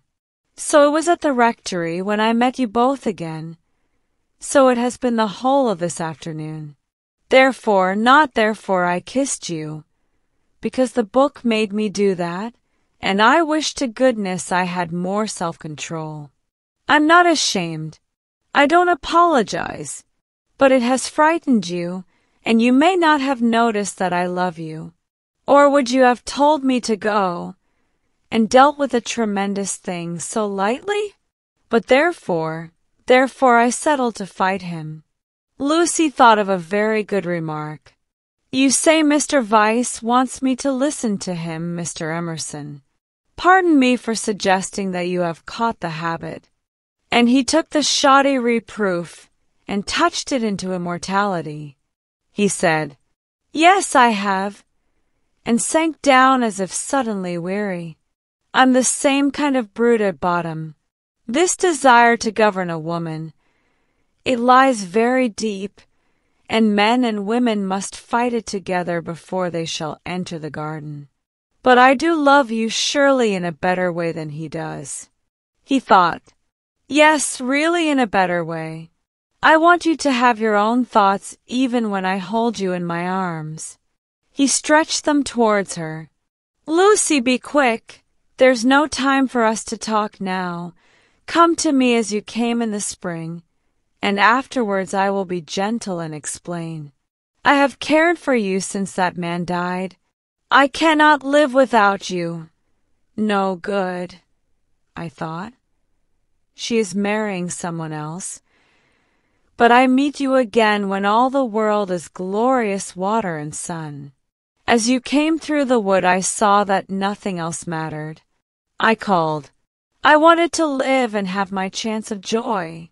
And Mr. Vyse, said Lucy, who kept commendably calm, does he not matter? That I love Cecil and shall be his wife shortly? A detail of no importance, I suppose. But he stretched his arms over the table towards her. May I ask what you intend to gain by this exhibition? He said. It is our last chance. I shall do all that I can. And as if he had done all else, he turned to Miss Bartlett, who sat like some portent against the skies of the evening. You wouldn't stop us this second time if you understood, he said. I have been into the dark, and I am going back into it, unless you will try to understand. Her long, narrow head drove backwards and forwards, as though demolishing some invisible obstacle. She did not answer. It is being young, he said quietly, picking up his racket from the floor and preparing to go. It is being certain that Lucy cares for me really. It is that love and youth matter intellectually. In silence the two women watched him. His last remark, they knew, was nonsense, but was he going after it or not? Would not he, the cad, the charlatan, attempt a more dramatic finish? No. He was apparently content. He left them, carefully closing the front door. And when they looked through the hall window, they saw him go up the drive and begin to climb the slopes of withered fern behind the house. Their tongues were loosed, and they burst into stealthy rejoicings. Oh, Lucia, come back here. Oh, what an awful man. Lucy had no reaction, at least not yet. Well, he amuses me, she said. Either I'm mad or else he is, and I'm inclined to think it's the latter. One more fuss through with you, Charlotte. Many thanks. I think, though, that this is the last. My admirer will hardly trouble me again. And Miss Bartlett, too, essayed the roguish. Well, it isn't everyone who could boast such a conquest, dearest, is it? Oh, one oughtn't to laugh, really. It might have been very serious. But you were so sensible and brave, so unlike the girls of my day. Let's go down to them. But once in the open air, she paused. Some emotion, pity, terror, love, but the emotion was strong, seized her, and she was aware of autumn. Summer was ending, and the evening brought her odors of decay, the more pathetic because they were reminiscent of spring. That something or other mattered intellectually. A leaf, violently agitated, danced past her, while other leaves lay motionless. That the earth was hastening to re-enter darkness, and the shadows of those trees over Windy Corner. Hello, Lucy. There's still light enough for another set if you two'll hurry. Mr. Emerson has had to go. What a nuisance! That spoils the four. I say, Cecil, do play, do. There's a good chap. It's Floyd's last day. Do play tennis with us just this once. Cecil's voice came. My dear Freddie, I am no athlete, as you well remarked this very morning. There are some chaps who are no good for anything but books. I plead guilty to being such a chap, and will not inflict myself on you. The scales fell from Lucy's eyes. How had she stood Cecil for a moment? He was absolutely intolerable, and the same evening she broke off her engagement. Chapter 17. Lying to Cecil. He was bewildered. He had nothing to say. He was not even angry, but stood, with a glass of whiskey between his hands, trying to think what had led her to such a conclusion. She had chosen the moment before bed, when, in accordance with their bourgeois habit, she always dispensed drinks to the men. Freddie and Mr. Floyd were sure to retire with their glasses, while Cecil invariably lingered, sipping at his while she locked up the sideboard. I am very sorry about it, she said. I have carefully thought things over. We are too different. I must ask you to release me, and try to forget that there ever was such a foolish girl. It was a suitable speech, but she was more angry than sorry, and her voice showed it. Different, how? I haven't had a really good education for one thing, she continued, still on her knees by the sideboard. My Italian trip came too late, and I am forgetting all that I learned there. I shall never be able to talk to your friends, or behave as a wife of yours should. I don't understand you. You aren't like yourself. You're tired, Lucy. Tired, she retorted, kindling at once. That is exactly like you. You always think women don't mean what they say. Well, you sound tired, as if something has worried you. What if I do? It doesn't prevent me from realizing the truth. I can't marry you, and you will thank me for saying so some day. Well, you sound tired, as if something has worried you. What if I do? It doesn't prevent me from realizing the truth. I can't marry you, and you will thank me for saying so some day. You had that bad headache yesterday, all right, for she had exclaimed indignantly. I see it's much more than headaches, but give me a moment's time. He closed his eyes. You must excuse me if I say stupid things, but my brain has gone to pieces. Part of it lives 3 minutes back, when I was sure that you loved me, and the other part, I find it difficult. I am likely to say the wrong thing. It struck her that he was not behaving so badly, and her irritation increased. She again desired a struggle, not a discussion.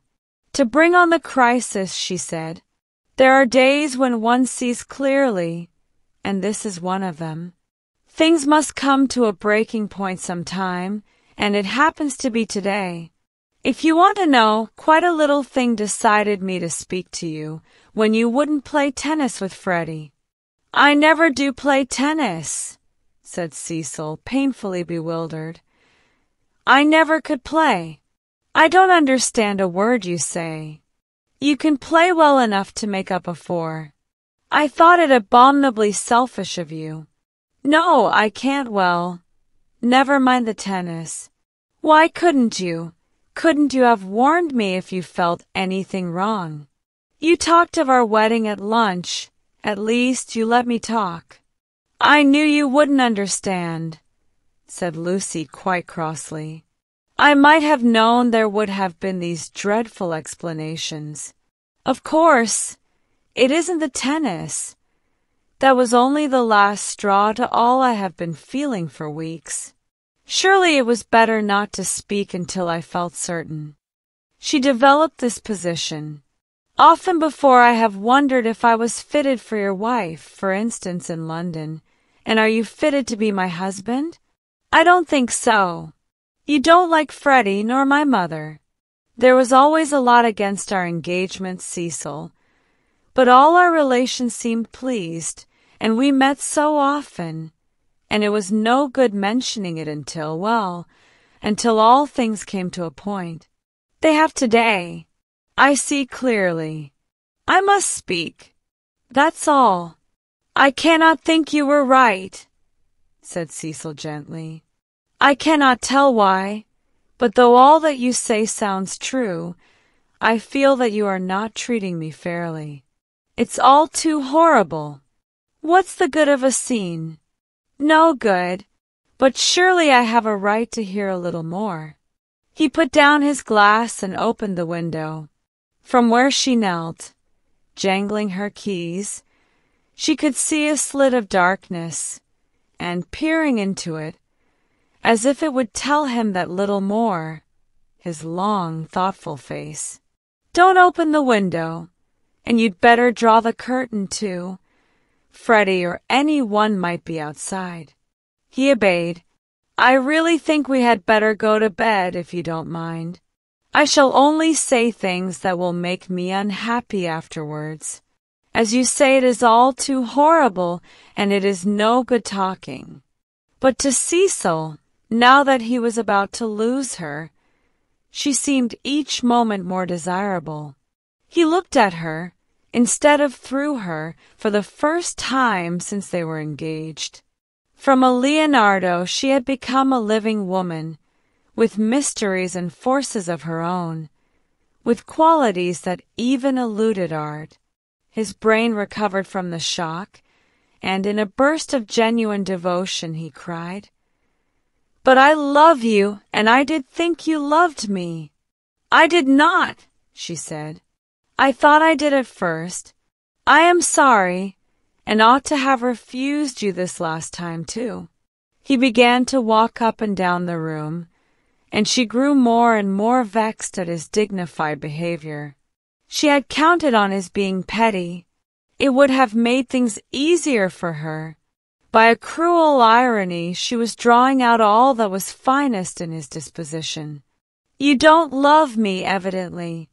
I dare say you are right not to, but it would hurt a little less if I knew why. Because—" a phrase came to her and she accepted it. "You're the sort who can't know anyone intimately." A horrified look came into his eyes. "I don't mean exactly that, but you will question me, though I beg you not to, and I must say something. It is that more or less, when we were only acquaintances, you let me be myself, but now you're always protecting me." Her voice swelled. "I won't be protected. I will choose for myself what is ladylike and right. To shield me is an insult. Can't I be trusted to face the truth, but I must get it second-hand through you? A woman's place. You despise my mother. I know you do, because she's conventional and bothers over puddings. But oh goodness!" She rose to her feet. "Conventional, Cecil. You're that? For you may understand beautiful things, but you don't know how to use them, and you wrap yourself up in art and books and music, and would try to wrap up me. I won't be stifled, not by the most glorious music, for people are more glorious. and you hide them from me. That's why I break off my engagement. You were all right as long as you kept to things, but when you came to people—" She stopped. There was a pause. Then Cecil said with great emotion, "It is true. True on the whole," she corrected, full of some vague shame. "True, every word. It is a revelation. It is I. Anyhow, those are my reasons for not being your wife," he repeated. "The sort that can know no one intimately. It is true. I fell to pieces the very first day we were engaged. I behaved like a cad to Bebe and to your brother. You are even greater than I thought." She withdrew a step. "I'm not going to worry you. You are far too good to me.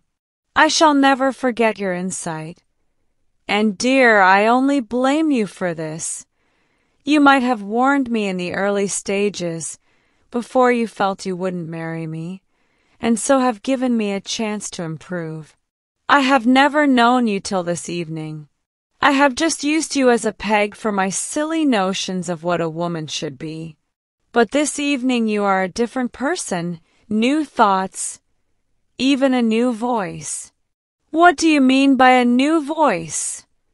she asked, seized with uncontrollable anger.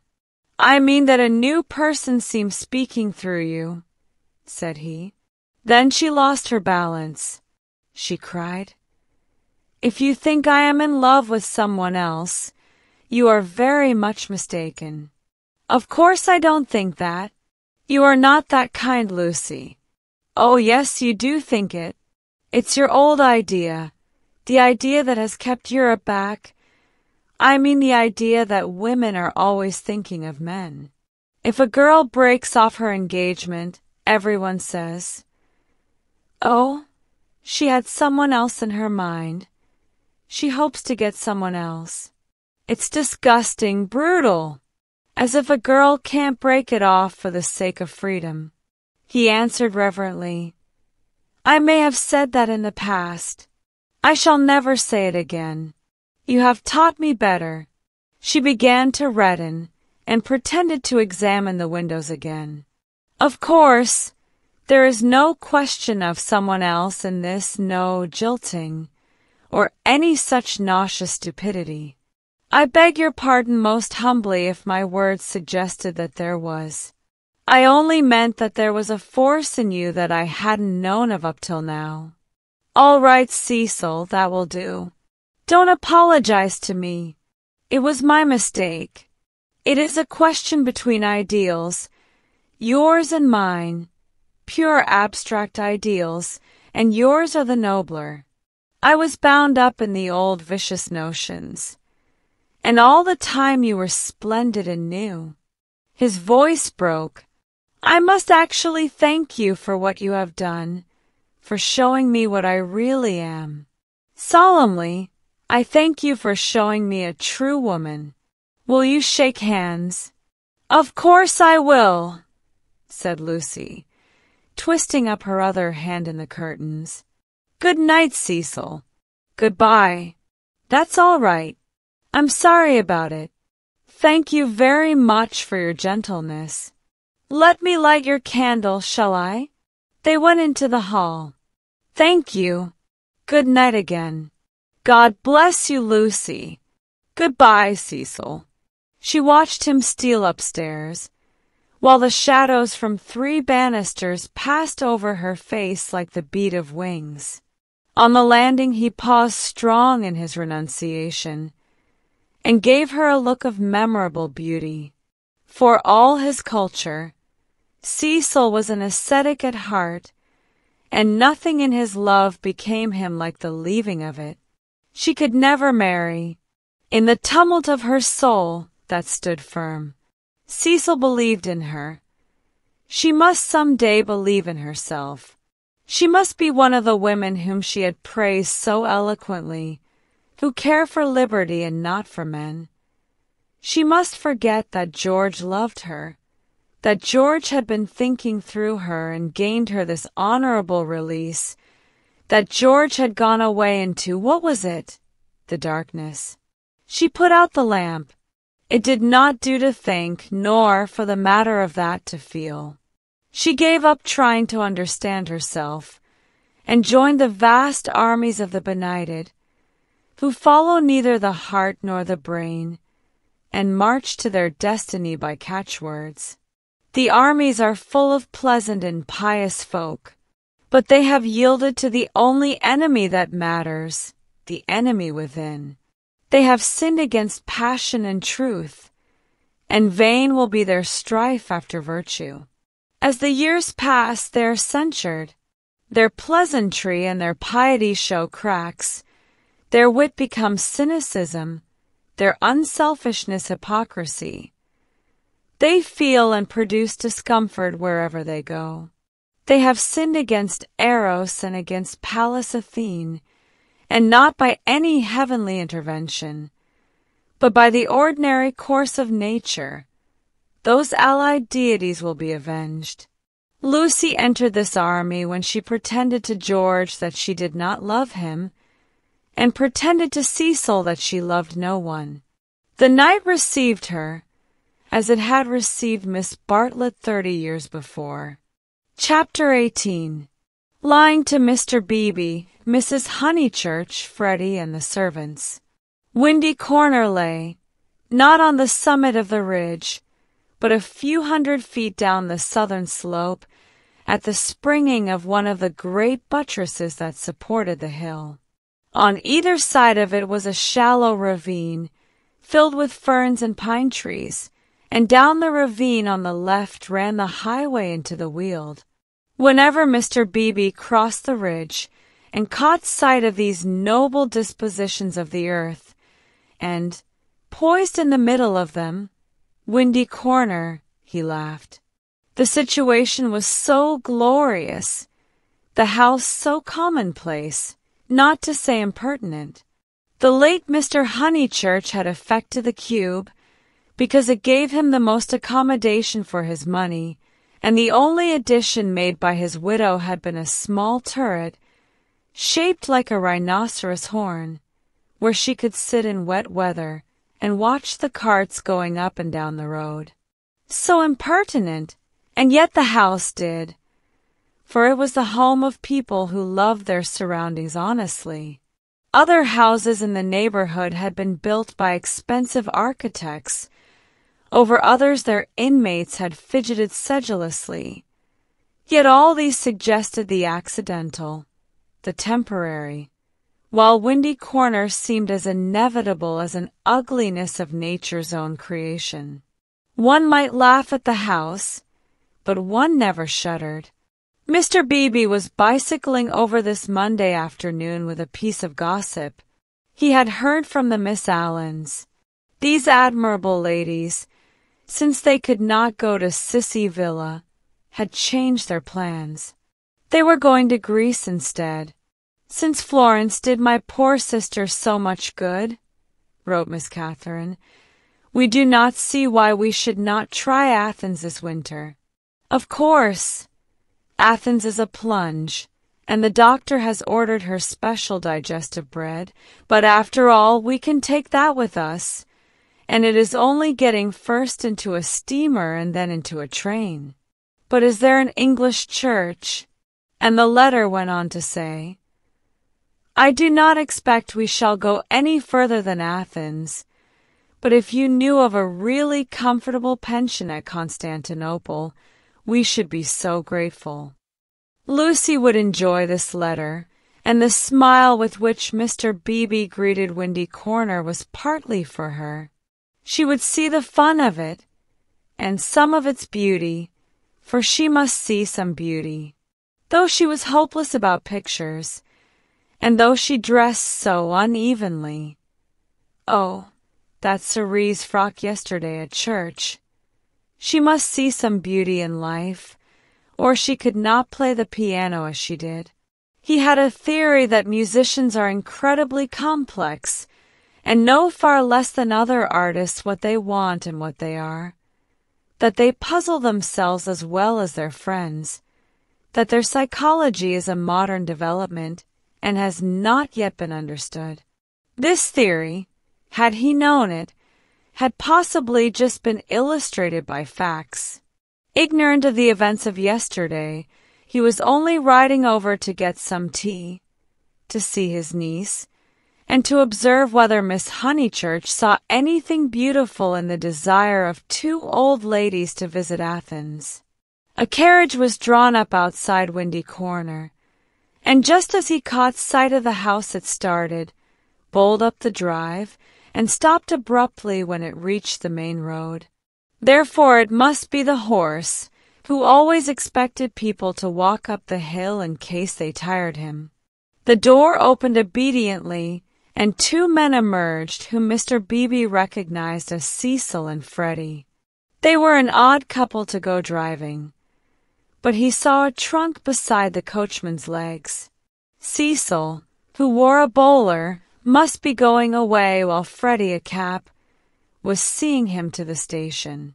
They walked rapidly, taking the short cuts, and reached the summit while the carriage was still pursuing the windings of the road. They shook hands with the clergyman, but did not speak. "So you're off for a minute, Mr. Vyse?" he asked. Cecil said, "Yes," while Freddie edged away. "I was coming to show you this delightful letter from those friends of Miss Honeychurch." He quoted from it. "Isn't it wonderful? Isn't it romance? Most certainly they will go to Constantinople. They are taken in a snare that cannot fail. They will end by going round the world." Cecil listened civilly, and said he was sure that Lucy would be amused and interested. "Isn't romance capricious? I never notice it in you young people. You do nothing but play lawn tennis, and say that romance is dead, while the Miss Allens are struggling with all the weapons of propriety against the terrible thing. A really comfortable pension at Constantinople. So they call it out of decency. But in their hearts they want a pension with magic windows opening on the foam of perilous seas in fairyland forlorn.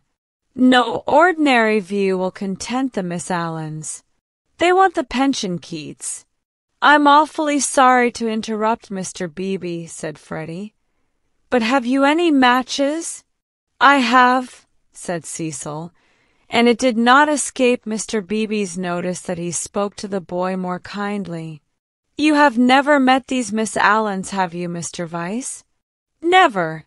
"Then you don't see the wonder of this Greek visit. I haven't been to Greece myself, and don't mean to go, and I can't imagine any of my friends going. It is altogether too big for our little lot. Don't you think so? Italy is just about as much as we can manage. Italy is heroic, but Greece is godlike or devilish. I am not sure which, and in either case absolutely out of our suburban focus." "All right, Freddie. I am not being clever. Upon my word I am not. I took the idea from another fellow, and give me those matches when you've done with them." He lit a cigarette and went on talking to the two young men. "I was saying, if our poor little Cockney lives must have a background, let it be Italian. Big enough in all conscience. The ceiling of the Sistine Chapel for me. There the contrast is just as much as I can realize, but not the Parthenon, not the frieze of Phidias at any price. And here comes the Victoria." "You're quite right," said Cecil. "Greece is not for our little lot," and he got in. Freddie followed, nodding to the clergyman, whom he trusted not to be pulling one's leg really.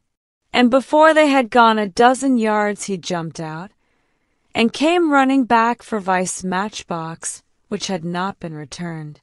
As he took it he said, "I'm so glad you only talked about books. Cecil's hard hit. Lucy won't marry him. If you'd gone on about her as you did about them, he might have broken down. But when? Late last night. I must go. Perhaps they won't want me down there. No, go on. Goodbye. Thank goodness! Exclaimed Mr. Beebe to himself, and struck the saddle of his bicycle approvingly. It was the one foolish thing she ever did. Oh, what a glorious riddance! And after a little thought, he negotiated the slope into Windy Corner, light of heart. The house was again as it ought to be, cut off forever from Cecil's pretentious world. He would find Miss Minnie down in the garden. In the drawing-room Lucy was tinkling at a Mozart sonata. He hesitated a moment, but went down the garden as requested. There he found a mournful company. It was a blustering day, and the wind had taken and broken the dahlias. Mrs. Honeychurch, who looked cross, was tying them up, while Miss Bartlett, unsuitably dressed, impeded her with offers of assistance. At a little distance stood Minnie and the garden child, a minute importation, each holding either end of a long piece of base. Oh, how do you do, Mr. Beebe? Gracious, what a mess everything is!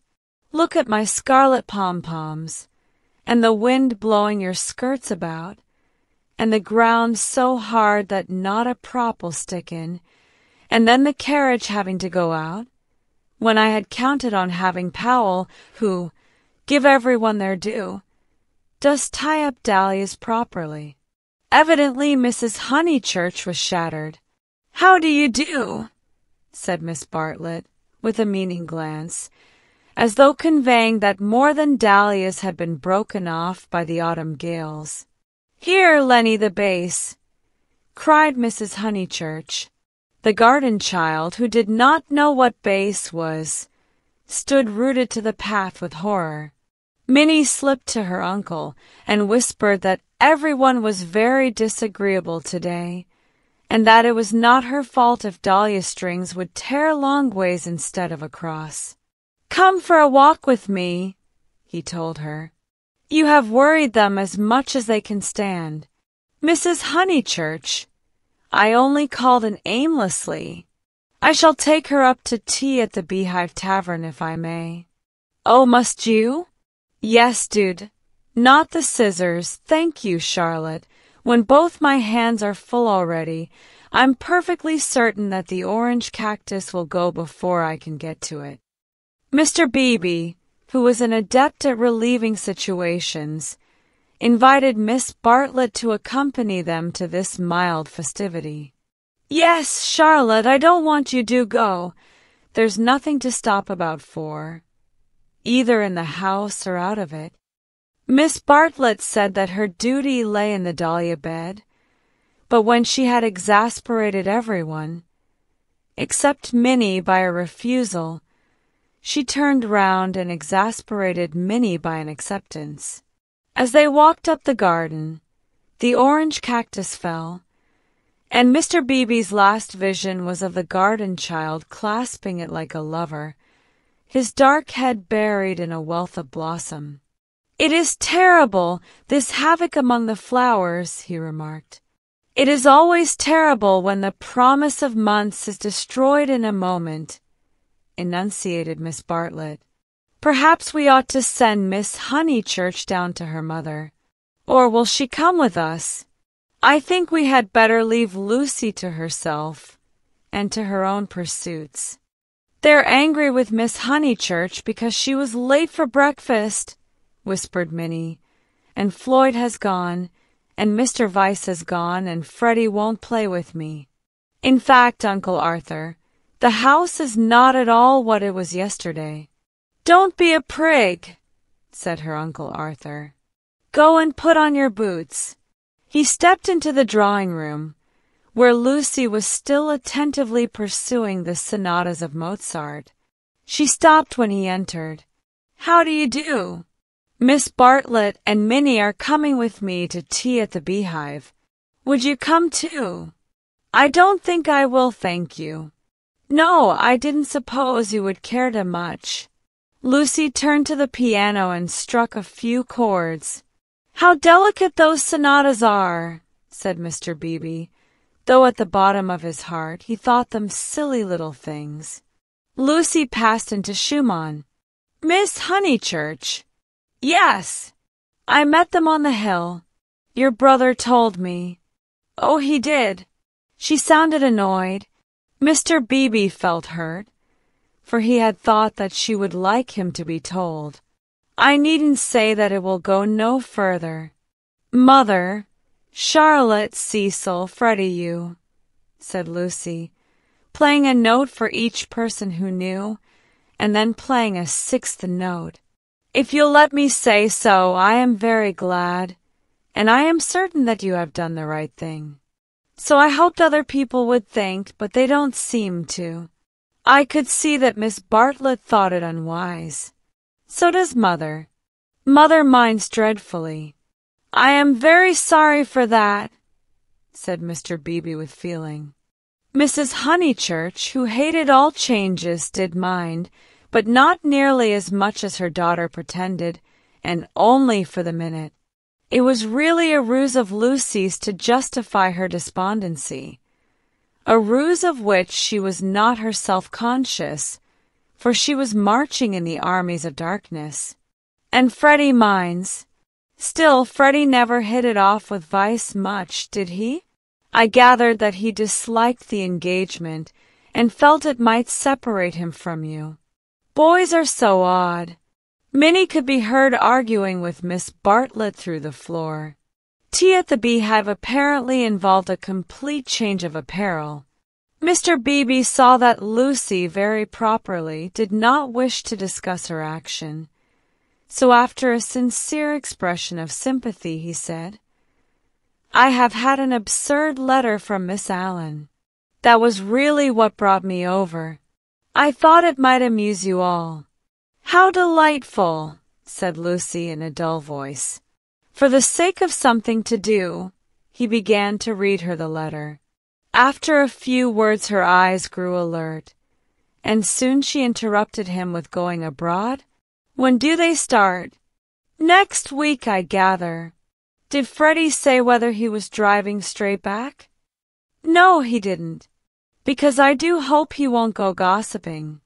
So she did want to talk about her broken engagement. Always complaisant.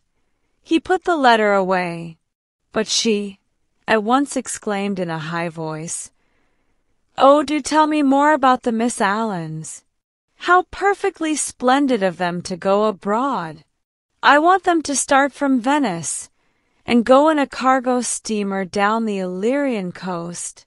She laughed heartily. Oh, delightful. I wish they'd take me. Has Italy filled you with the fever of travel? Perhaps George Emerson is right. He says that Italy is only an euphuism for fate. Oh, not Italy, but Constantinople. I have always longed to go to Constantinople. Constantinople is practically Asia, isn't it?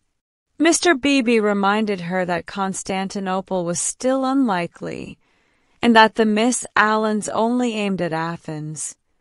With Delphi, perhaps, if the roads are safe. But this made no difference to her enthusiasm. She had always longed to go to Greece even more, it seemed. He saw, to his surprise, that she was apparently serious. I didn't realize that you and the Miss Allens were still such friends after Sissy Villa. Oh, that's nothing. I assure you Sissy Villa's nothing to me. I would give anything to go with them. Would your mother spare you again so soon? You have scarcely been home 3 months. She must spare me, cried Lucy in growing excitement. I simply must go away. I have to. She ran her fingers hysterically through her hair. Don't you see that I have to go away? I didn't realize at the time. And of course I want to see Constantinople so particularly. You mean that since you have broken off your engagement you feel... Yes, yes. I knew you'd understand. Mr. Beebe did not quite understand. Why could not Miss Honeychurch repose in the bosom of her family? Cecil had evidently taken up the dignified line and was not going to annoy her. Then it struck him that her family itself might be annoying. He hinted this to her, and she accepted the hint eagerly. Yes, of course. To go to Constantinople until they are used to the idea and everything has calmed down. I am afraid it has been a bothersome business, he said gently. No, not at all. Cecil was very kind indeed. Only I had better tell you the whole truth since you have heard a little. It was that he is so masterful. I found that he wouldn't let me go my own way. He would improve me in places where I can't be improved. Cecil won't let a woman decide for herself. In fact, he daren't. What nonsense I do talk! But that is the kind of thing. It is what I gathered from my own observation of Mr. Vyse. It is what I gather from all that I have known of you. I do sympathize and agree most profoundly. I agree so much that you must let me make one little criticism. Is it worthwhile rushing off to Greece? But I must go somewhere, she cried. I have been worrying all the morning, and here comes the very thing. She struck her knees with clenched fists and repeated, I must, and the time I shall have with Mother, and all the money she spent on me last spring. You all think much too highly of me. I wish you weren't so kind. At this moment Miss Bartlett entered, and her nervousness increased. I must get away ever so far. I must know my own mind and where I want to go. Come along, tea, said Mr. Beebe, and bustled his guests out of the front door. He hustled them so quickly that he forgot his hat. When he returned for it, he heard, to his relief and surprise, the tinkling of a Mozart sonata. She is playing again, he said to Miss Bartlett. Lucy can always play, was the acid reply. One is very thankful that she has such a resource. She is evidently much worried, as of course she ought to be. I know all about it. The marriage was so near that it must have been a hard struggle before she could wind herself up to speak. Miss Bartlett gave a kind of wriggle, and he prepared for a discussion. He had never fathomed Miss Bartlett, as he had put it to himself at Florence. She might yet reveal depths of strangeness, if not of meaning. But she was so unsympathetic that she must be reliable. He assumed that much, and he had no hesitation in discussing Lucy with her. Minnie was fortunately collecting ferns. She opened the discussion with, We had much better let the matter drop. I wonder.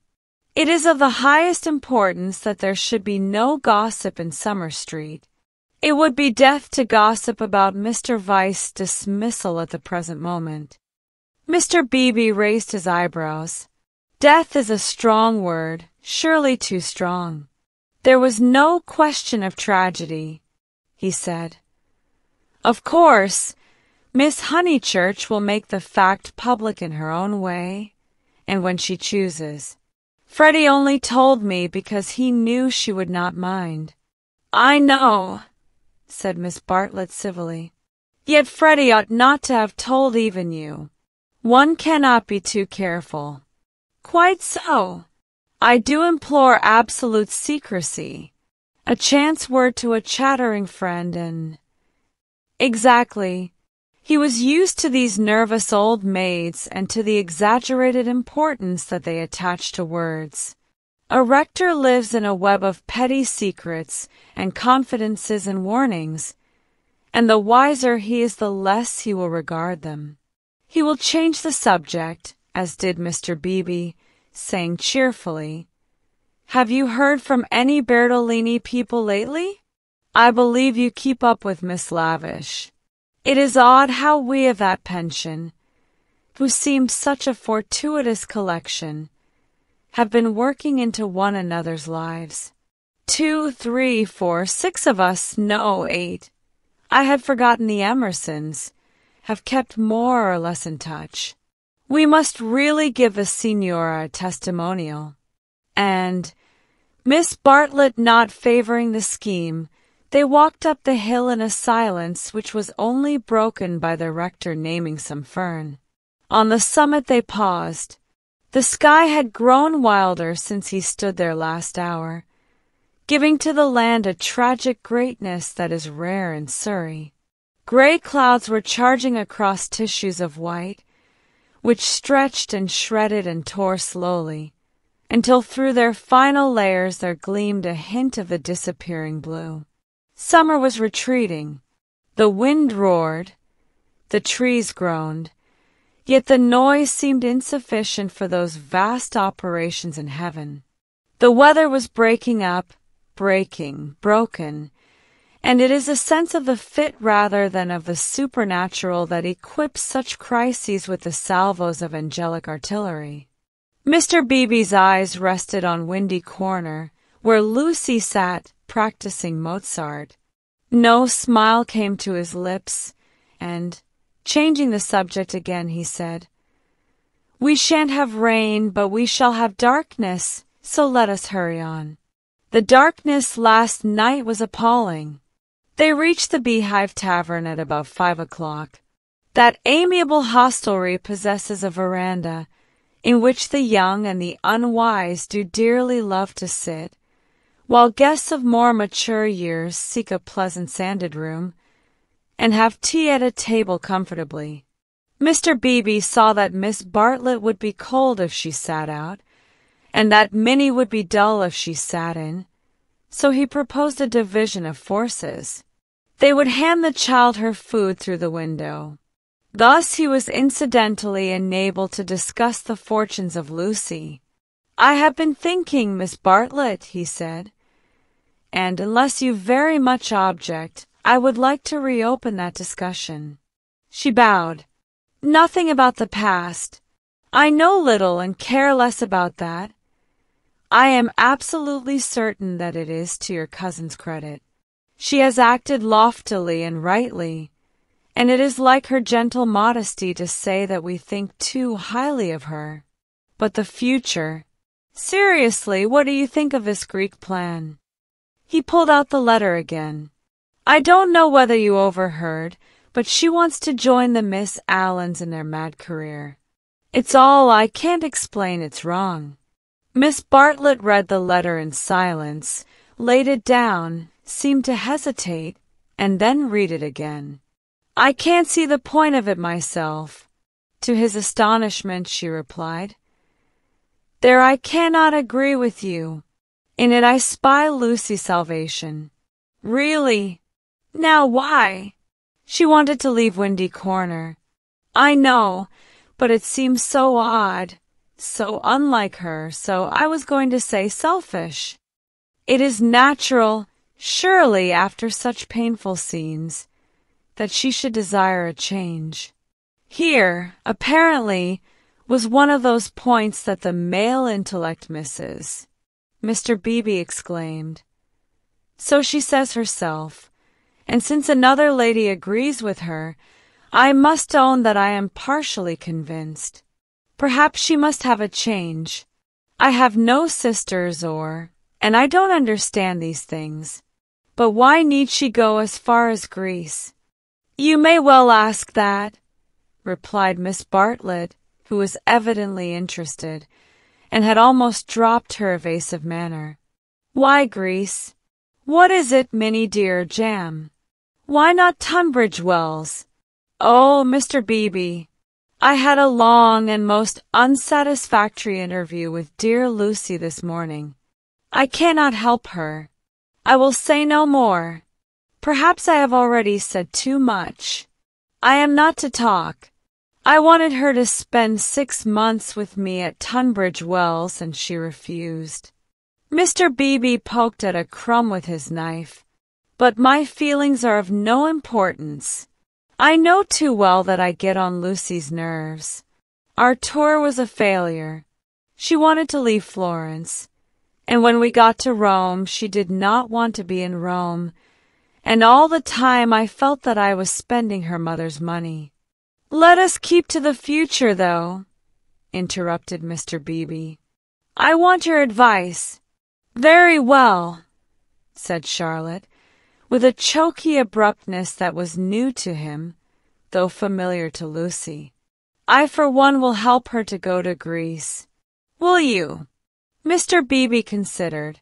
"It is absolutely necessary," she continued, lowering her veil and whispering through it with a passion and intensity that surprised him. I know. The darkness was coming on, and he felt that this odd woman really did know. She must not stop here a moment, and we must keep quiet till she goes. I trust that the servants know nothing afterwards, but I may have said too much already. Only Lucy and I are helpless against Mrs. Honeychurch alone. If you help, we may succeed. Otherwise, she repeated as if the word held finality. Yes, I will help her, said the clergyman, setting his jaw firm. Come, let us go back now and settle the whole thing up.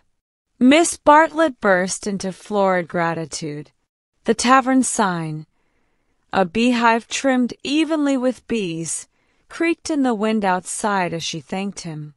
Mr. Beebe did not quite understand the situation, but then he did not desire to understand it, nor to jump to the conclusion of another man that would have attracted a grosser mind. He only felt that Miss Bartlett knew of some vague influence from which the girl desired to be delivered, and which might well be clothed in the fleshly form. Its very vagueness spurred him into knight-errantry. His belief in celibacy, so reticent, so carefully concealed beneath his tolerance and culture, now came to the surface and expanded like some delicate flower. They that marry do well, but they that refrain do better. So ran his belief, and he never heard that an engagement was broken off but with a slight feeling of pleasure. In the case of Lucy, the feeling was intensified through dislike of Cecil, and he was willing to go further, to place her out of danger until she could confirm her resolution of virginity. The feeling was very subtle and quite undogmatic, and he never imparted it to any other of the characters in this entanglement. Yet it existed, and it alone explains his action subsequently and his influence on the action of others. The compact that he made with Miss Bartlett in the tavern was to help not only Lucy but religion also.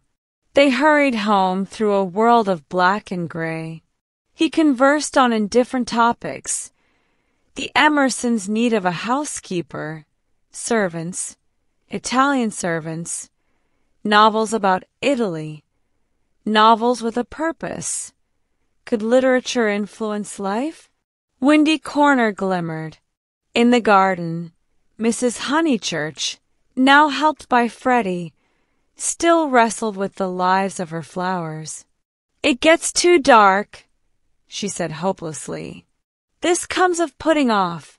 We might have known the weather would break up soon. And now Lucy wants to go to Greece. I don't know what the world's coming to. Mrs. Honeychurch, he said. Go to Greece she must. Come up to the house and let's talk it over. Do you, in the first place, mind her breaking with vice? Mr. Beebe, I'm thankful, simply thankful. So am I, said Freddie. Good. Now come up to the house. They conferred in the dining room for half an hour. Lucy would never have carried the Greek scheme alone. It was expensive and dramatic, both qualities that her mother loathed. Nor would Charlotte have succeeded. The honors of the day rested with Mr. Beebe, by his tact and common sense, and by his influence as a clergyman. For a clergyman who was not a fool influenced Mrs. Honeychurch greatly. He bent her to their purpose. I don't see why grease is necessary, she said. But as you do, I suppose it is all right. It must be something I can't understand. Lucy, let's tell her. Lucy. She is playing the piano, Mr. Beebe said. He opened the door and heard the words of a song. Look not thou on beauties charming. I didn't know that Miss Honeychurch sang too. Sit thou still when kings are arming. Taste not when the wine cup glistens. It's a song that Cecil gave her. How odd girls are! What's that? Called Lucy, stopping short. All right, dear, said Mrs. Honeychurch kindly. She went into the drawing-room, and Mr. Beebe heard her kiss Lucy and say, I am sorry I was so cross about grease, but it came on the top of the dahlias. Rather a hard voice said, Thank you, Mother. That doesn't matter a bit. And you are right, too. Grease will be all right. You can go if the Miss Allens will have you. Oh, splendid. Oh, thank you. Mr. Beebe followed. Lucy still sat at the piano with her hands over the keys. She was glad, but he had expected greater gladness. Her mother bent over her. Freddie, to whom she had been singing, reclined on the floor with his head against her, and an unlit pipe between his lips. Oddly enough, the group was beautiful. Mr. Beebe, who loved the art of the past, was reminded of a favorite theme, the Santa Conversazione, in which people who care for one another are painted chatting together about noble things, a theme neither sensual nor sensational, and therefore ignored by the art of today. Why should Lucy want either to marry or to travel when she had such friends at home? Taste not when the wine cup glistens. Speak not when the people listens. She continued, Here's Mr. Beebe. Mr. Beebe knows my rude ways. It's a beautiful song and a wise one, said he. Go on. It isn't very good, she said listlessly. I forget why, harmony or something. I suspected it was unscholarly. It's so beautiful. The tune's right enough, said Freddie, but the words are rotten. Why throw up the sponge? How stupidly you talk, said his sister. The Santa Conversazione was broken up. After all, there was no reason that Lucy should talk about grease or thank him for persuading her mother, so he said goodbye. Freddie lit his bicycle lamp for him in the porch, and with his usual felicity of phrase said, This has been a day and a half. Stop thine ear against the singer. Wait a minute, she is finishing. From the red gold keep thy finger, vacant heart and hand and eye, easy live and quiet die. I love weather like this, said Freddie. Mr. Beebe passed into it. The two main facts were clear. She had behaved splendidly, and he had helped her. He could not expect to master the details of so big a change in a girl's life. If here and there he was dissatisfied or puzzled, he must acquiesce. She was choosing the better part. Vacant heart and hand and eye. Perhaps the song stated the better part rather too strongly. He half fancied that the soaring accompaniment, which he did not lose in the shout of the gale, really agreed with Freddie, and was gently criticizing the words that it adorned. Vacant heart and hand and eye, easy live and quiet die. However, for the fourth time Windy Corner lay poised below him, now as a beacon in the roaring tides of darkness.